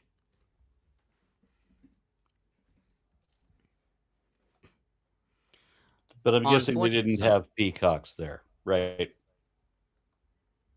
Maybe not, no. Okay, on 14, which is 15, this verse is rather obscure, and it is unclear if it refers to a specific time and location.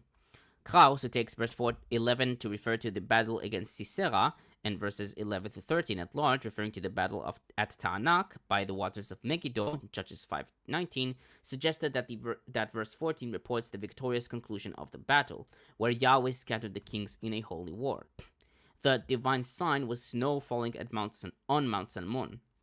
As Goldingay puts it, quote, the Shechem area does not experience serious snow, so that the victory is almost as extraordinary as snow in Los Angeles, end quote. Tate, however, writes that the verse is metaphorical rather than historical, and while Salmon could refer to a hill near Shechem and to a battle fought there in which enemy troops were defeated with the help of a snowstorm, such a battle is otherwise unknown. Instead, he writes that the remoteness of the mountains of Shechem from Israel and the lack of specific data encourage the conclusion that we are dealing primarily with poetic imagery rather than historical references. Tanner notes that some suggested that the verse is comparative, with the scattering somehow resembling snow, as seen in NIV and JPS, or that the two lines demonstrate God's power as the warrior and the creator. She writes that none of these choices is superior to the other, and any translation is tentative.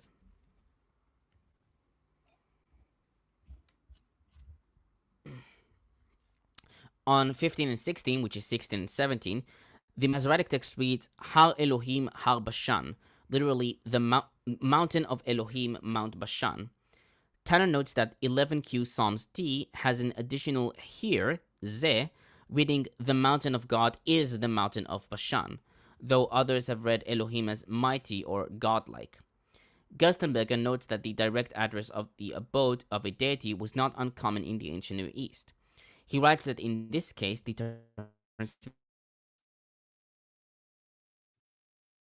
must be thinking rather of Israel's God, the latter peak being mentioned in verse 18.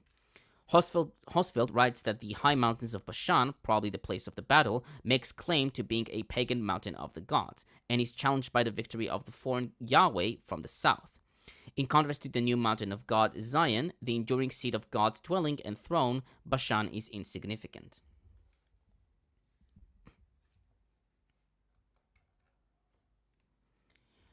On 17 through 18, which is 18 through 19, Hosfeld comments, quote, "The ascent of the Sinai God to his throne on Zion, the chosen mountain, is described in verses 18 and 19. Nothing is said of an ark procession, a tradition rich and favored concentration." Janowski comments, quote, "As in Psalm 7:8, 93:4, and 102:20, so also in Psalm 68:19, Marom describes the high, imposing place where heaven and earth are intertwined. According to verses 16 through 19, this place is identical with heaven and at the same time with the cosmically dimensioned sanctuary." End quote. The description of the ascent to the throne reaches its finale in verse 19 with the confession of Yah as God. Yah as God.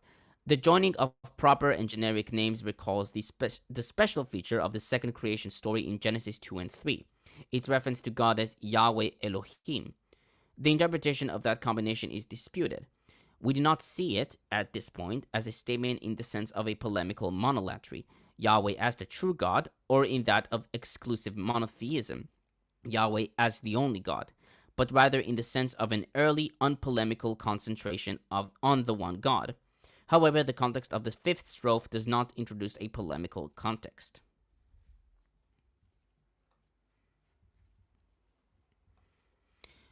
On 19 through 20, which is 20 through 21, the language of battle and victory is interrupted by a communal blessing and prayer, which Gerstenberger takes as entirely indicative of a congregational assembly. Hosfeld notes that the Baruch formula is attested both within and outside the Bible from pre-exilic times, a special focus in the Psalter due to the frequency of its appearance. What follows the Baruch formula is actual presentation of praise of God. God is the one who bears Israel's burdens in 81:7 and Isaiah 46:3. God is God for us, quote unquote, according to Isaiah 7. God is the God for help, Psalm 65:6, etc. Tate suggested that death, Mot, carries the connotation of the Canaanite lord of the underworld, Mot, the chief foe of Baal, and his consort Anath in Ugaritic accounts. Mot is the god of, quote, all that lacks life and vitality, end quote, according to T.H. Gaster, who leaves the land desolate when he is away from it and spreads death.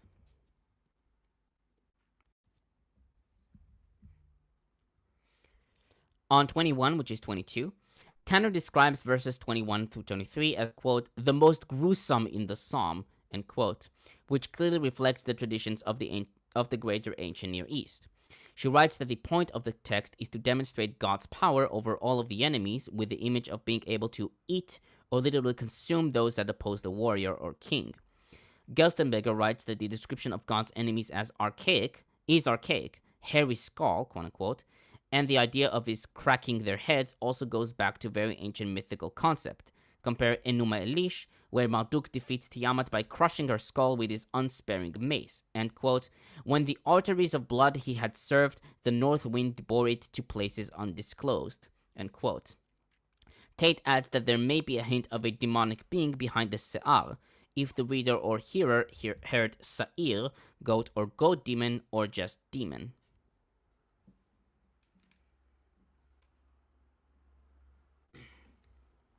We got Jamie What's Wells. the difference between a goat demon? Wait. Sorry, what's the difference between a goat demon and a regular demon? The one is a goat demon and the other is not? I don't know. I mean, Sa'ir can be in general Facial referred hair. to like demons. Yeah, like Seder type stuff. Yes. Like Okay. just a specific class. Yes. Jamie Wells 777 says, RN Raw, did you get bit by that green tree python on Saturday? Yes, I did. Just not on video. It was fine until we tried to put it back in the little tray.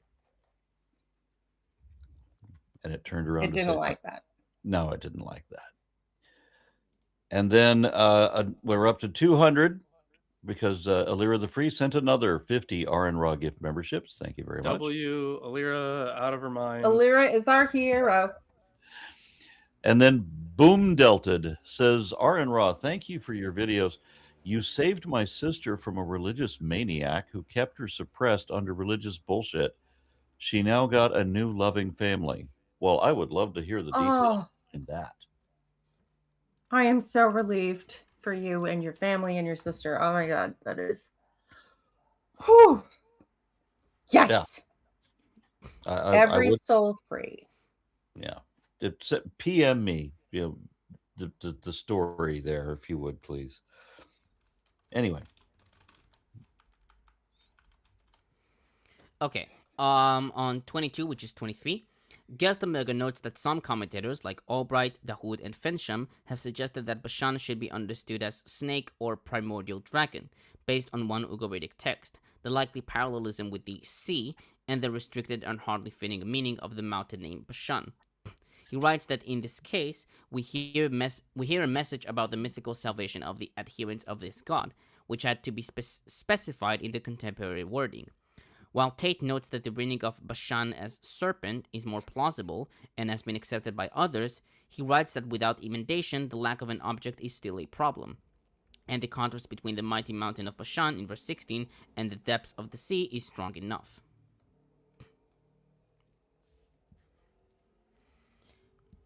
On 27, which is 28, it is unclear why these 4 tribes are mentioned. Hosfeld asks, quote, does Benjamin take the foremost position because Jerusalem is counted as part of its territory, or because the first king Saul was a Benjaminite, or because Benjamin is especially stressed in the traditions of the northern kingdom? Compare Psalms 80 verse 3, end quote. Gerstenberger writes that Zebulun and Naphtali could echo the lauding of Judges 5:18, with Benjamin being an extract of Judges 5:14. He suggested that the naming of only 4 tribes could indicate a regional alliance, perhaps centered at Mount Tabor, with its sanctuary and religious rites. Since Zebulun and Naphtali are located at the north and Judah at the south, some have suggested that these tribes represent all the tribes of Israel. Tanner writes that the tribes have no specific historical reference, but are meant to portray part of the great procession. She notes that the Benjamin is called the least one, Tza'ir, reminding all that the king god's responsibility remains with the least of the society.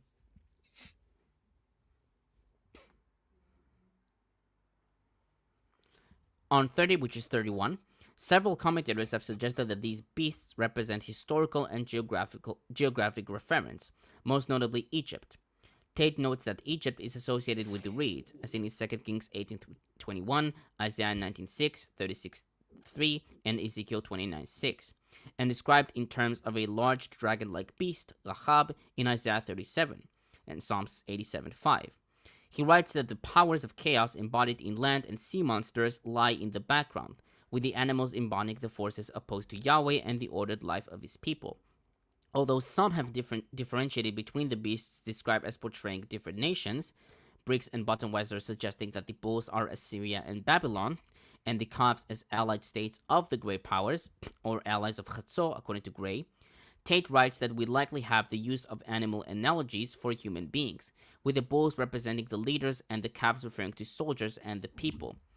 Hosfeld, however, writes that the political constellation in the background is difficult to determine because of the difficulties in translating the strophe, and also because of the poetic haziness. Now, you said this animal called Bahab is a snake? Rahab? No. Lahab? Rahab. Lahab. With an R, Rahab. Rahab. Yes. Okay. Rahab. Tate describes it as a large dragon-like beast. Yeah. Okay. We've been over this before, like in Yes. Job.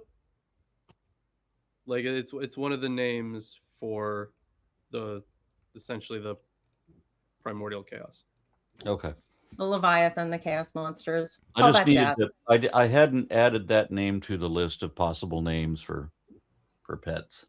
This one is named Durango. Like the car, There's a Durango car. isn't there? Like Dodge. Dodge I think Durango. you're right. Yeah. Yep. I would have gone with Django, Yeah. but I'm unhinged. Anyway. Finally, 32 through 35, which is 33 through 36, Hosfeld comments, quote, "The ninth and last strophe is a pendant to the second strophe, verses 5 through 7. It rounds off the psalm with a call to universal praise of the divine king in Jerusalem. In addition, it refers in anthological fashion to material in Psalms 29 and the framing psalm in Deuteronomy 33, 2 through 5 and 26 through 29. Moreover, topoi from the Asaphite Korahite Zion theology are introduced. The kingdoms of the earth are summoned. In verse 35, which is 36, the attribute awesome, Norah, is assigned to God. Finally, the single sanctuary of the basic psalm, verses 18 and 25, is differentiated from the sanctuaries, that is, the temple with its sacred precincts, in verse 36, something otherwise found also in 73:17, or in the analogous plural, the holy dwellings, in 43:3, 46:5, 84:2, and 132, 5, and 7. That's it.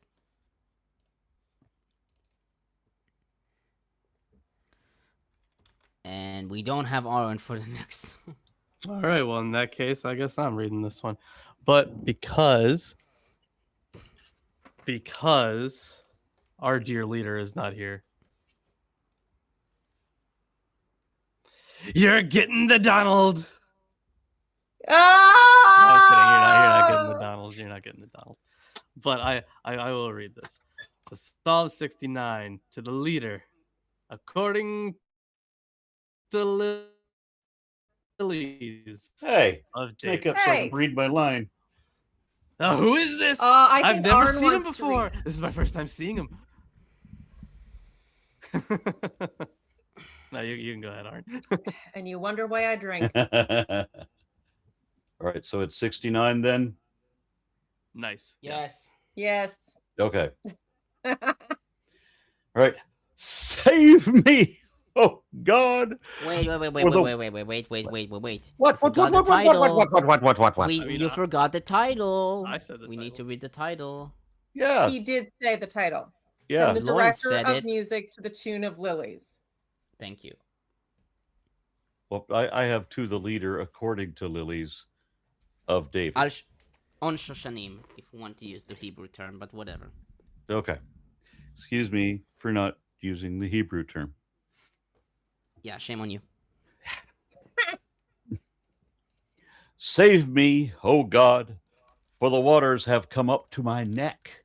I sink in deep mire where there is no foothold.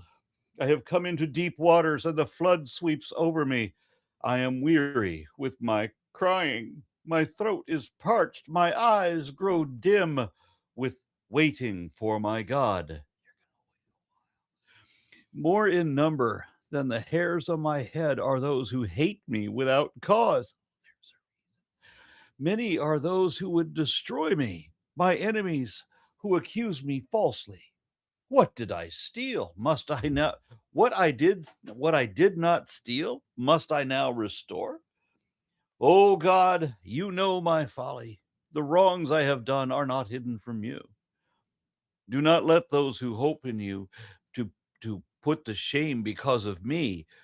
O Lord God of hosts, do not let those who seek you be dishonored because of me. O God of Israel, it is for your sake that I have borne reproach, that shame has covered my face. I have become a stranger to my kindred, an alien to my mother's children. It is zeal for your house that has consumed me. The insults of those who insult you have fallen on me. When I humbled my soul with fasting, they insulted me for doing so.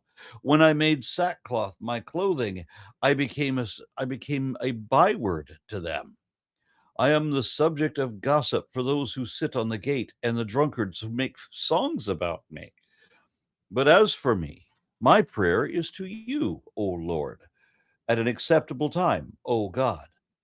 In the abundance of your steadfast love, answer me. With your faithful help, rescue me from sinking in the mire. Let me be delivered from my enemies and from the deep waters. Do not let the flood sweep over me, or the deep swallow me up, or the pit close its mouth over me. Answer me, O Lord, for your steadfast love is good. According to your abundant mercy, turn to me. Do not hide your face from your servant, for I am in distress. Make haste to answer me. Draw near me. Redeem me. Set me free because of my enemies. You know the insults I receive and the shame and dishonor, and my foes are all known to you. Insults have broken my heart so that I am in despair. I looked for pity, but there was none, and for comforters, but I found none. They gave me poison for food, and for my thirst they gave me vinegar to drink. Let their table be a trap for them, a snare for their allies. Let their eyes be darkened so that they cannot see, and make their loins tremble continually. Pour out your indignation upon them. Let your burning anger overtake them. Vengeance be mine. May their camp be a desolation. Let no one live in their tents. For they persecute those whom you have struck down, and those whom you have wounded they attack still more. Add guilt to their guilt. May they have no acquittal from you. Let them be blotted out of the book of the living. Let them not be enrolled among the righteous. But I am lowly and in pain. Let your salvation, O God, protect me. I will praise the name of God with song. I will magnify him with thanksgiving. This will please the Lord more than an ox or a bull with horns and hooves. Let the oppressed see it and be glad. You who seek God, let your hearts receive. For the Lord hears the needy, and he does not despise his own who are in bonds. Let heaven and earth praise him, the seas and everything that moves in them. For God will save Zion and rebuild the cities of Judah, and his servants shall live there and possess it. The children of his servants shall inherit it, and those who love his name shall live in it. Yeah. Well, from the end there, it definitely seems post-exilic. Upon the return, people coming Age back. of the whiny bitch. What? This was the age of the whiny bitch. Yeah. This was Pretty one of the much. many ages of the whiny bitch.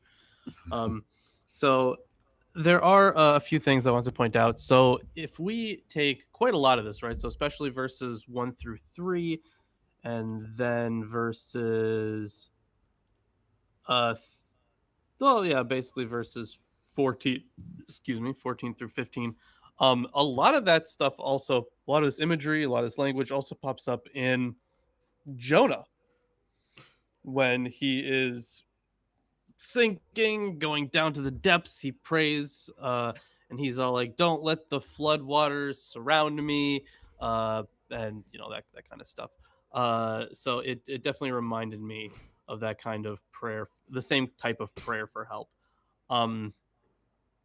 And it was also interesting that in verses 9 through 12, some of the things that he lists here. So in verse 10, when I humbled my soul with fasting, they insulted me for doing so. When I made sackcloth my clothing, I became a byword to them. These are traditional mourning rites. So it was like during times of mourning, when he was already down, they kicked him. What is a byword? Like it's like the secondary, like you're off in the distance, you don't really care, like not even a thought. You ever heard the phrase it may be that the only purpose of your life is to serve as a warning to others. Yeah. Yeah, that's like a byword. Like people just go, "Oh my God, that's like," and they refer to trouble as a you thing. You're kind of socially discarded. I mean, if you just read it straight, it sounds like, if you dress in rags and scream about God in the public streets, people will gossip about you.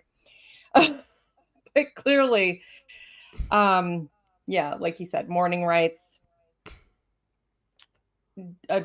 There's also something else that I noted here. So yeah, they gave me poison for food, and for my thirst, they gave me vinegar to drink. Now, at this point, I saw the look on Lilith's face, so I think she had the same thought that I did. Yep. Jesus. Everything is a prophecy when you use the source material to Right. compose your narrative. Right. Yeah, this is one of the things, because he's given vinegar when he's on the cross, or like vinegar or sour wine, right? But the word surprisingly there is uxos, which Russian cognate actually for that uxos is means vinegar. So it's I just found that one. Yeah. So the what else was there? Right, verse 28. This one's also a fun one. Let them be blotted out of the book of the living. Let them not be enrolled among the righteous. And we talked about this before, mostly in the Torah, about the book of life and the blotting out of names from the book of life. People who will not see the new heaven, essentially. They will be forgotten. Their name is not in the book.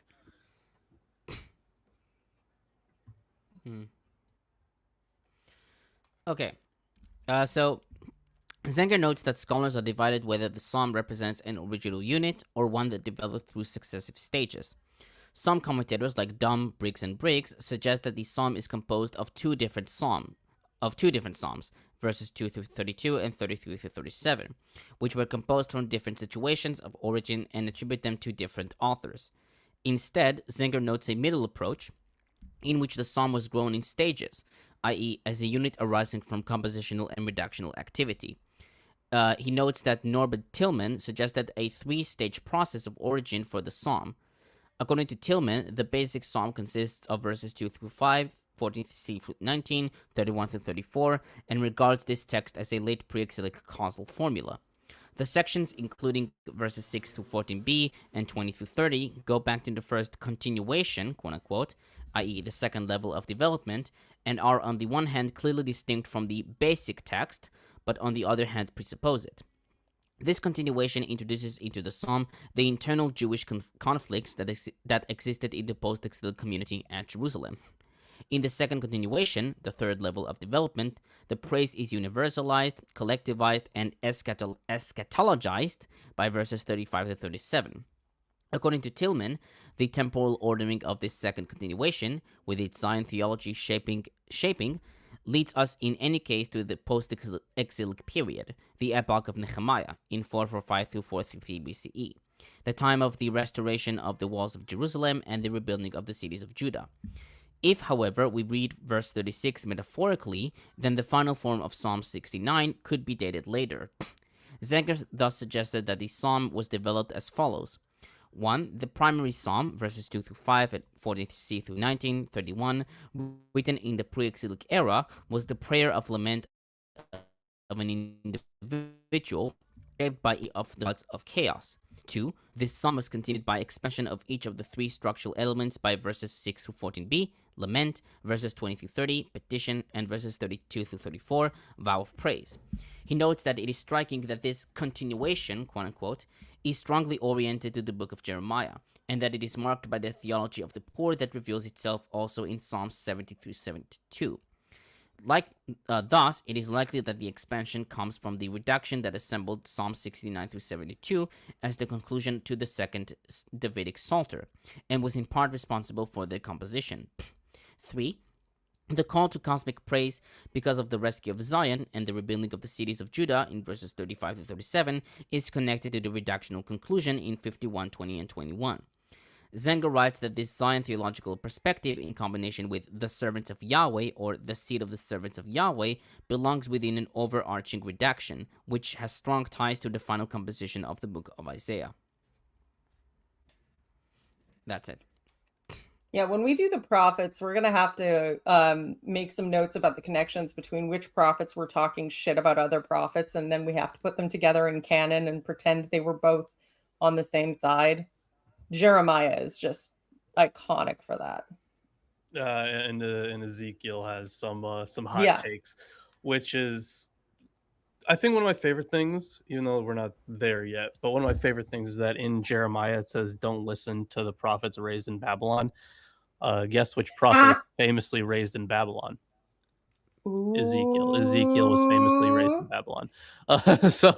Yeah, the amount of theological contortions and nonsense that has been made up to pretend that Ezekiel and Jeremiah were not absolutely beefing with each other every step of the way and calling each other false prophets and damned and all the rest of it. Yeah, but oh my God. Ezekiel like fucked up pretty bad twice. So I mean, yeah, but prophets aren't actually known for their accuracy outside of fantasy novels, so. Yeah. Are we then moving to 70?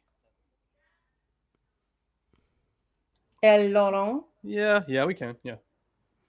Okay, and that would be, is that you, Lawrence, for 70? That would be me. Okay. Now, which character am I going to give you today? You only got 5 verses. Make it a juicy one. You're right. No, I was going to try to do Trump again, but that one's tough to keep up. All right. You know what? Because we didn't have an April Fool's episode, I was going to do Preacher Lawrence.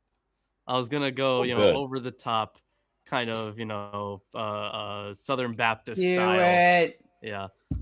So because you didn't get that, that's what I was gonna do the entire show in character that one, but I'll just do it this time. All right.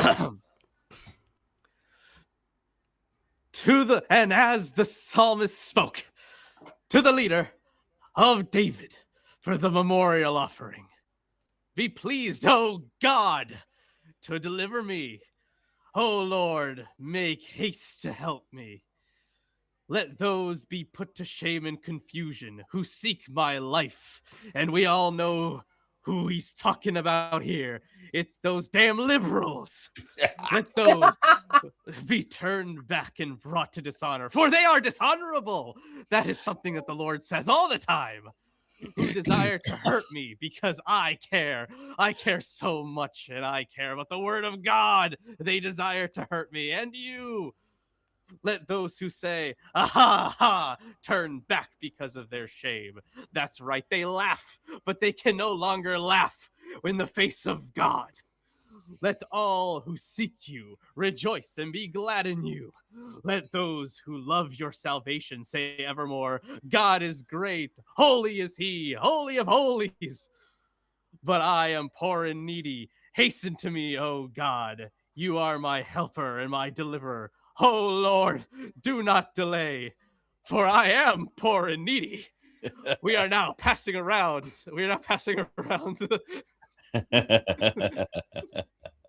The little pot of money. Give me your money. Brilliant. And moving on to 71 then? No. Yeah, nothing more to say. I already did the commentary.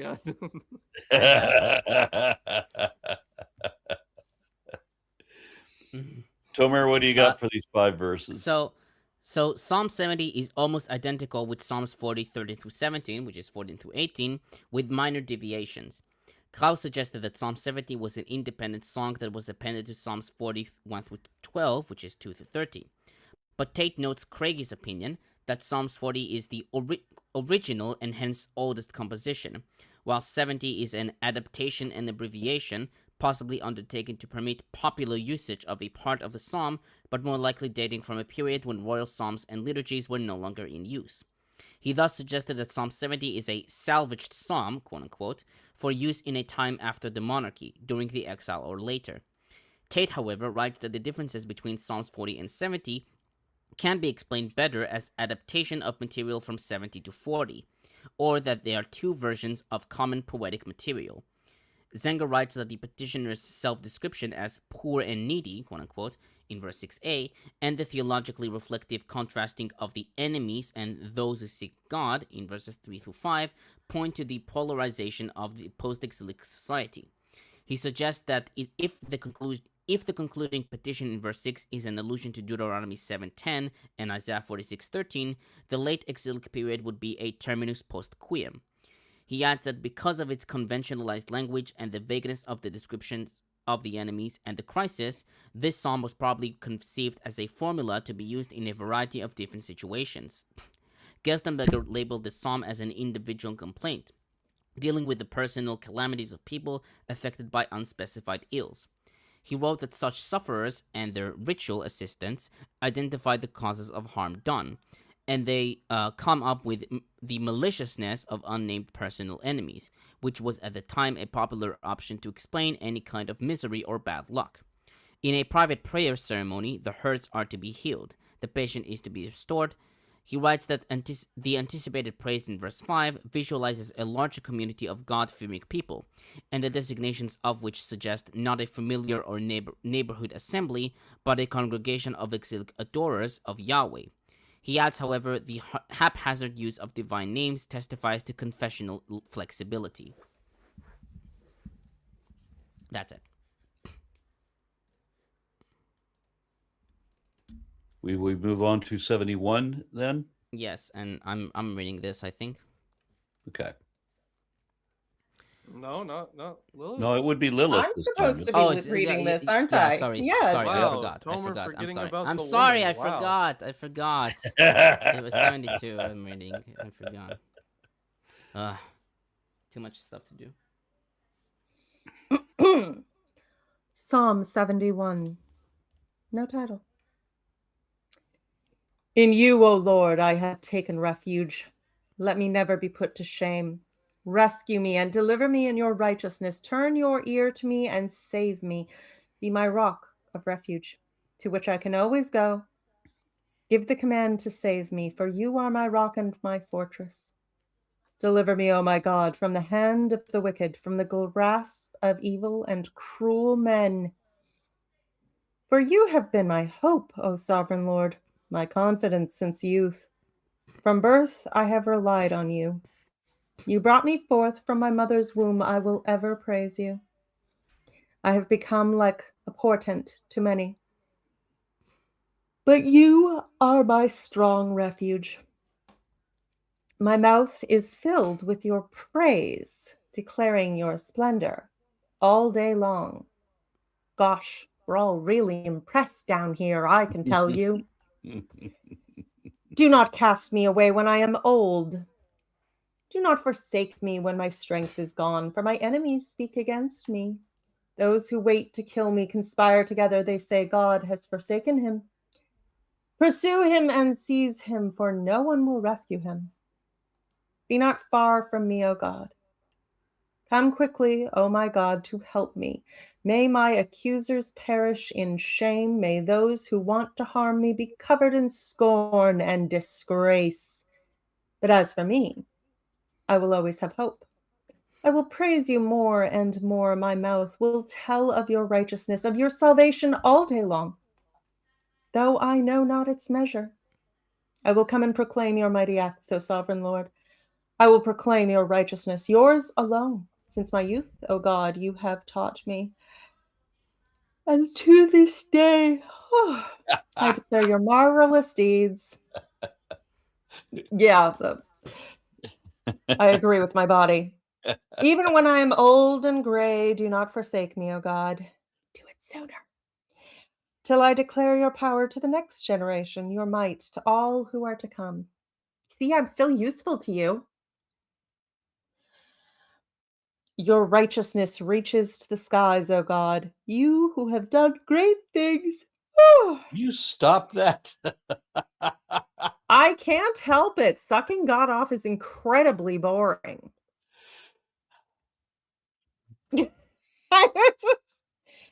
Your righteousness reaches to the skies, O God, you who have done great things. Who, O God, is like you? Though you may have made me see troubles many and bitter, you will restore my life again from the depths of the earth. Oh. You will again bring me up. You will increase my honor and comfort me once again. I will praise you with the harp for your faithfulness, O my God. I'll sing praise to you with the lyre, O Holy One of Israel. My lips will shout for joy when I sing praises to you. I, whom you have redeemed, my tongue will tell of your righteous acts all day long. For those who wanted to harm me have been put to shame and confusion.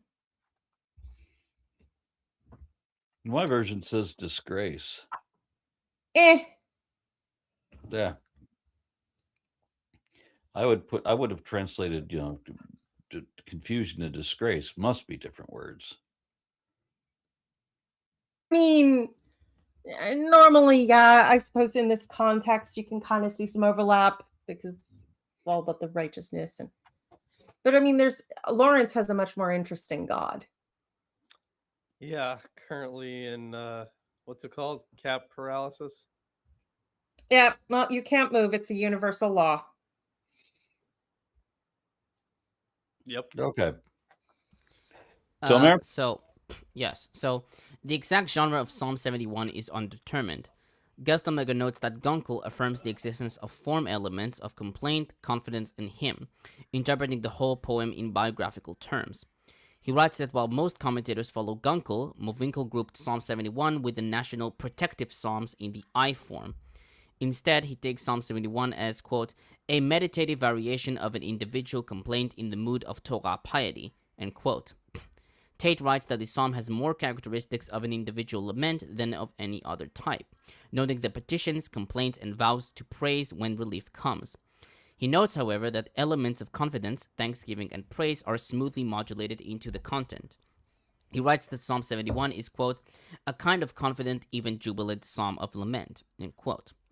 Hosfeld writes that exegetes agree that this psalm is a mosaic or collage of performed parts, and presents a mixture of forms between petitions and laments.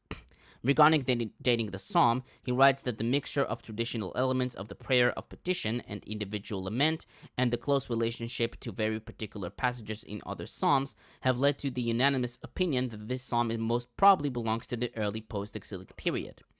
Terrien, however, suggested that Psalm 71 contains similar formulas of protest, petitions, and affirmations of trust that are strikingly similar to those familiar to Jeremiah and the Jeremianic circle, as we see in Jeremiah 1:5, 15:21, 17:4, 7, and 14. He writes that such affinities suggest a date typical of the last years of the kingdom of Judah. Since there is no title to Psalm 71, several Hebrew manuscripts read Psalm 70 and 71 together. Septuagint has the title for David, for the sons of Jonadab and the first who were sent into banishment. Hosfeld notes Slomovik's opinion that this interpretation lies in the plural form of verses 19 and 20, where the petitioner lends his voice to the post-exilic community and gives expression to their hope for liberation and return to Zion. Tanner notes that in 4Q Psalms A, a scroll from Qumran, Psalm 71 follows Psalms 38, with, quote, virtually no interval suggesting that these were considered a single psalm, end quote, according to Orlich and Kos et al., which suggests yet another tradition in ancient literature.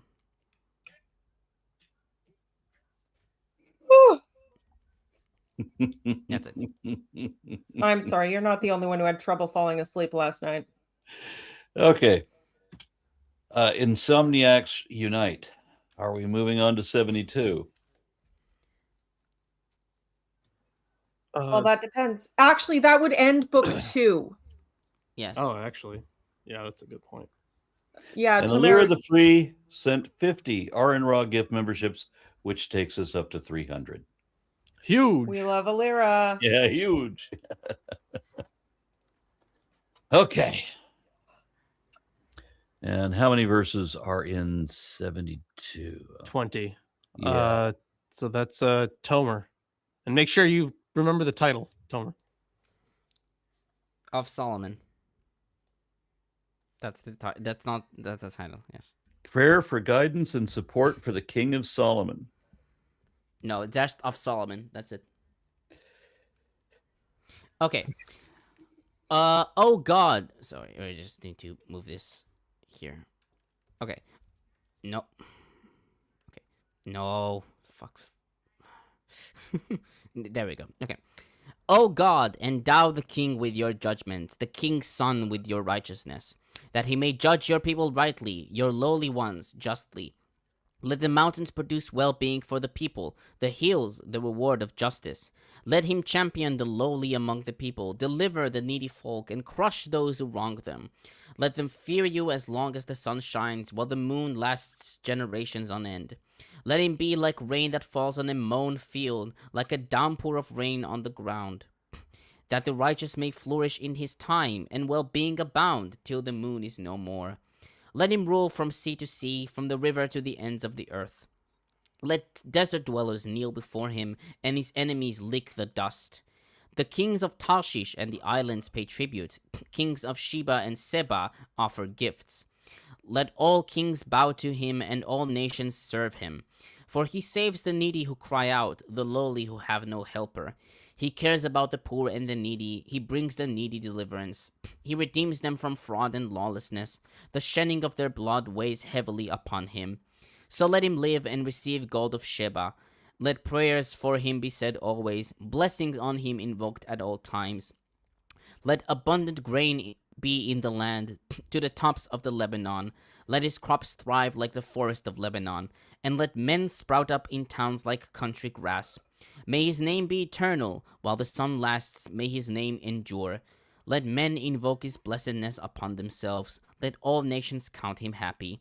Blessed is the Lord God, God of Israel, who alone does wondrous things. Blessed is his glorious name forever. His glory fills the whole world. Amen and amen. End of the prayers of David, son of Jesse. Okay, and I'll give the commentary, and according to Budweiser, that's a bunch of bullshit. No. And I'm done. Well, this does conclude the prayers of David, son of Jesse. So we've stopped pretending that he wrote everything after this, or? I don't think, maybe. I mean, there are like psalms which read a prayer of David or a psalm of David. So, not really. But we do have 173 through 83 psalms of Asaph. So I think that's the reason why. Yeah, I think that's the reason why we have thus, the psalms of David and the prayers of David. Maybe there is a difference between the prayer and the psalm. I guess. I don't know. I suppose. Even though many of them are said to have been written by the sons of Korah, but I assume they seem to have used David's life somewhat liturgically. So this is a shawl, by the way, for the person who asked in chat. It's not long enough yet. It must be longer. Okay. And now that Tomer has read this, does Tomer have commentary? I have. Okay. So commentators generally take Psalm 72 to be a royal psalm. Tate writes that Psalm 72 is probably also an accession or coronation psalm, a prayer for the king at the beginning of his new reign, and may have formed part of the coronation ceremony, as well as those less spectacular occasions when praying for the king's welfare was required. The dating of Psalm 72 has been debated among scholars. Klaus writes that the psalm is undoubtedly pre-exilic and could be assigned to a relatively early time. Tate notes that older critics like Wellhausen dated the royal psalms to the post-exilic period, and conjecture that the community of Israel itself, a foreign monarch, or a Maccabean prince, was the subject of these psalms. He writes that the prayer is a psalm for the future realization of the idealized hopes of monarchy, especially reflecting the hopes of Israelites in exilic and post-exilic communities for the restoration of the Davidic dynasty and the fulfillment of the promises attended to the Davidic kingship. Hosfeld suggested that Psalm 72 has been transmitted to us based on a primary psalm consisting of verses 1b through 7, 12 through 14, 16, 17b, which has been augmented by the expansion in verses 7 through 11, 15, 17c and d. He suggested that the primary psalm adopts ancient Near Eastern and Egyptian ideas about the king, especially in their Neo-Assyrian form, while closely linked with the prophetic social critique of the 8th and 7th centuries, seen in Amos, Isaiah, Micah, and Zephaniah, and with the theologizing of the Book of the Covenant that took place in the 8th and 7th centuries. He argues that the basic form of the psalm may have originated in the 7th century as a theologically programmatic text for royal theology. And about the title in 1 of Solomon, the Masoretic text reads Le Shlomo. This is one of the 2 psalms that mention Solomon in the title, including Psalms 1-7. The title may indicate a Solomonic authorship, but this is not the opinion of whoever wrote the postscript, which Tate suggested may be earlier than the title. Traditionalists generally regard this psalm as a prophecy by David towards Solomon, indicated explicitly by Targum, quote, by Solomon it was said in prophecy, give the halachot of your justice to the anointed king, end quote. Krauss writes that many individual statements of Psalm 71 could have induced redactors to assign the royal song to Solomon, like verses 1, 8, 10, and 15. He writes, however, that Ben Melech, king's son, is the heir to the throne in a wider sense, the descendant in the dynasty of David. Tate writes that the note at the end of the psalm suggests that the psalm was read in later times as a prayer of David for his son and successor Solomon. He writes that the psalm is a prayer that Davidic hopes and expectations be fulfilled in his descendants.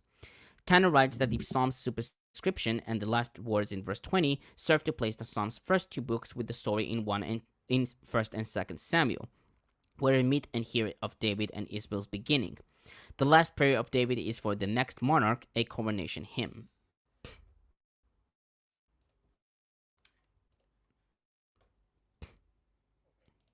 Okay.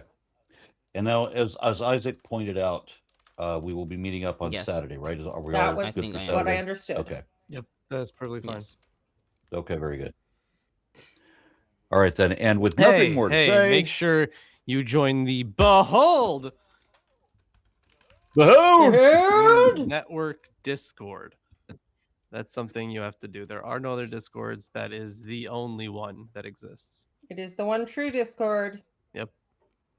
Okay. All right, then. Thank you, everyone. See you Saturday. See you.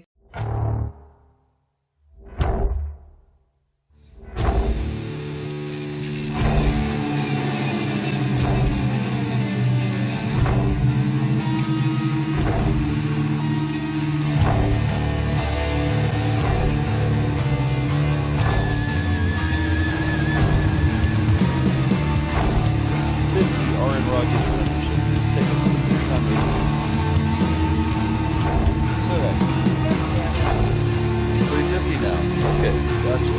Thank you very much.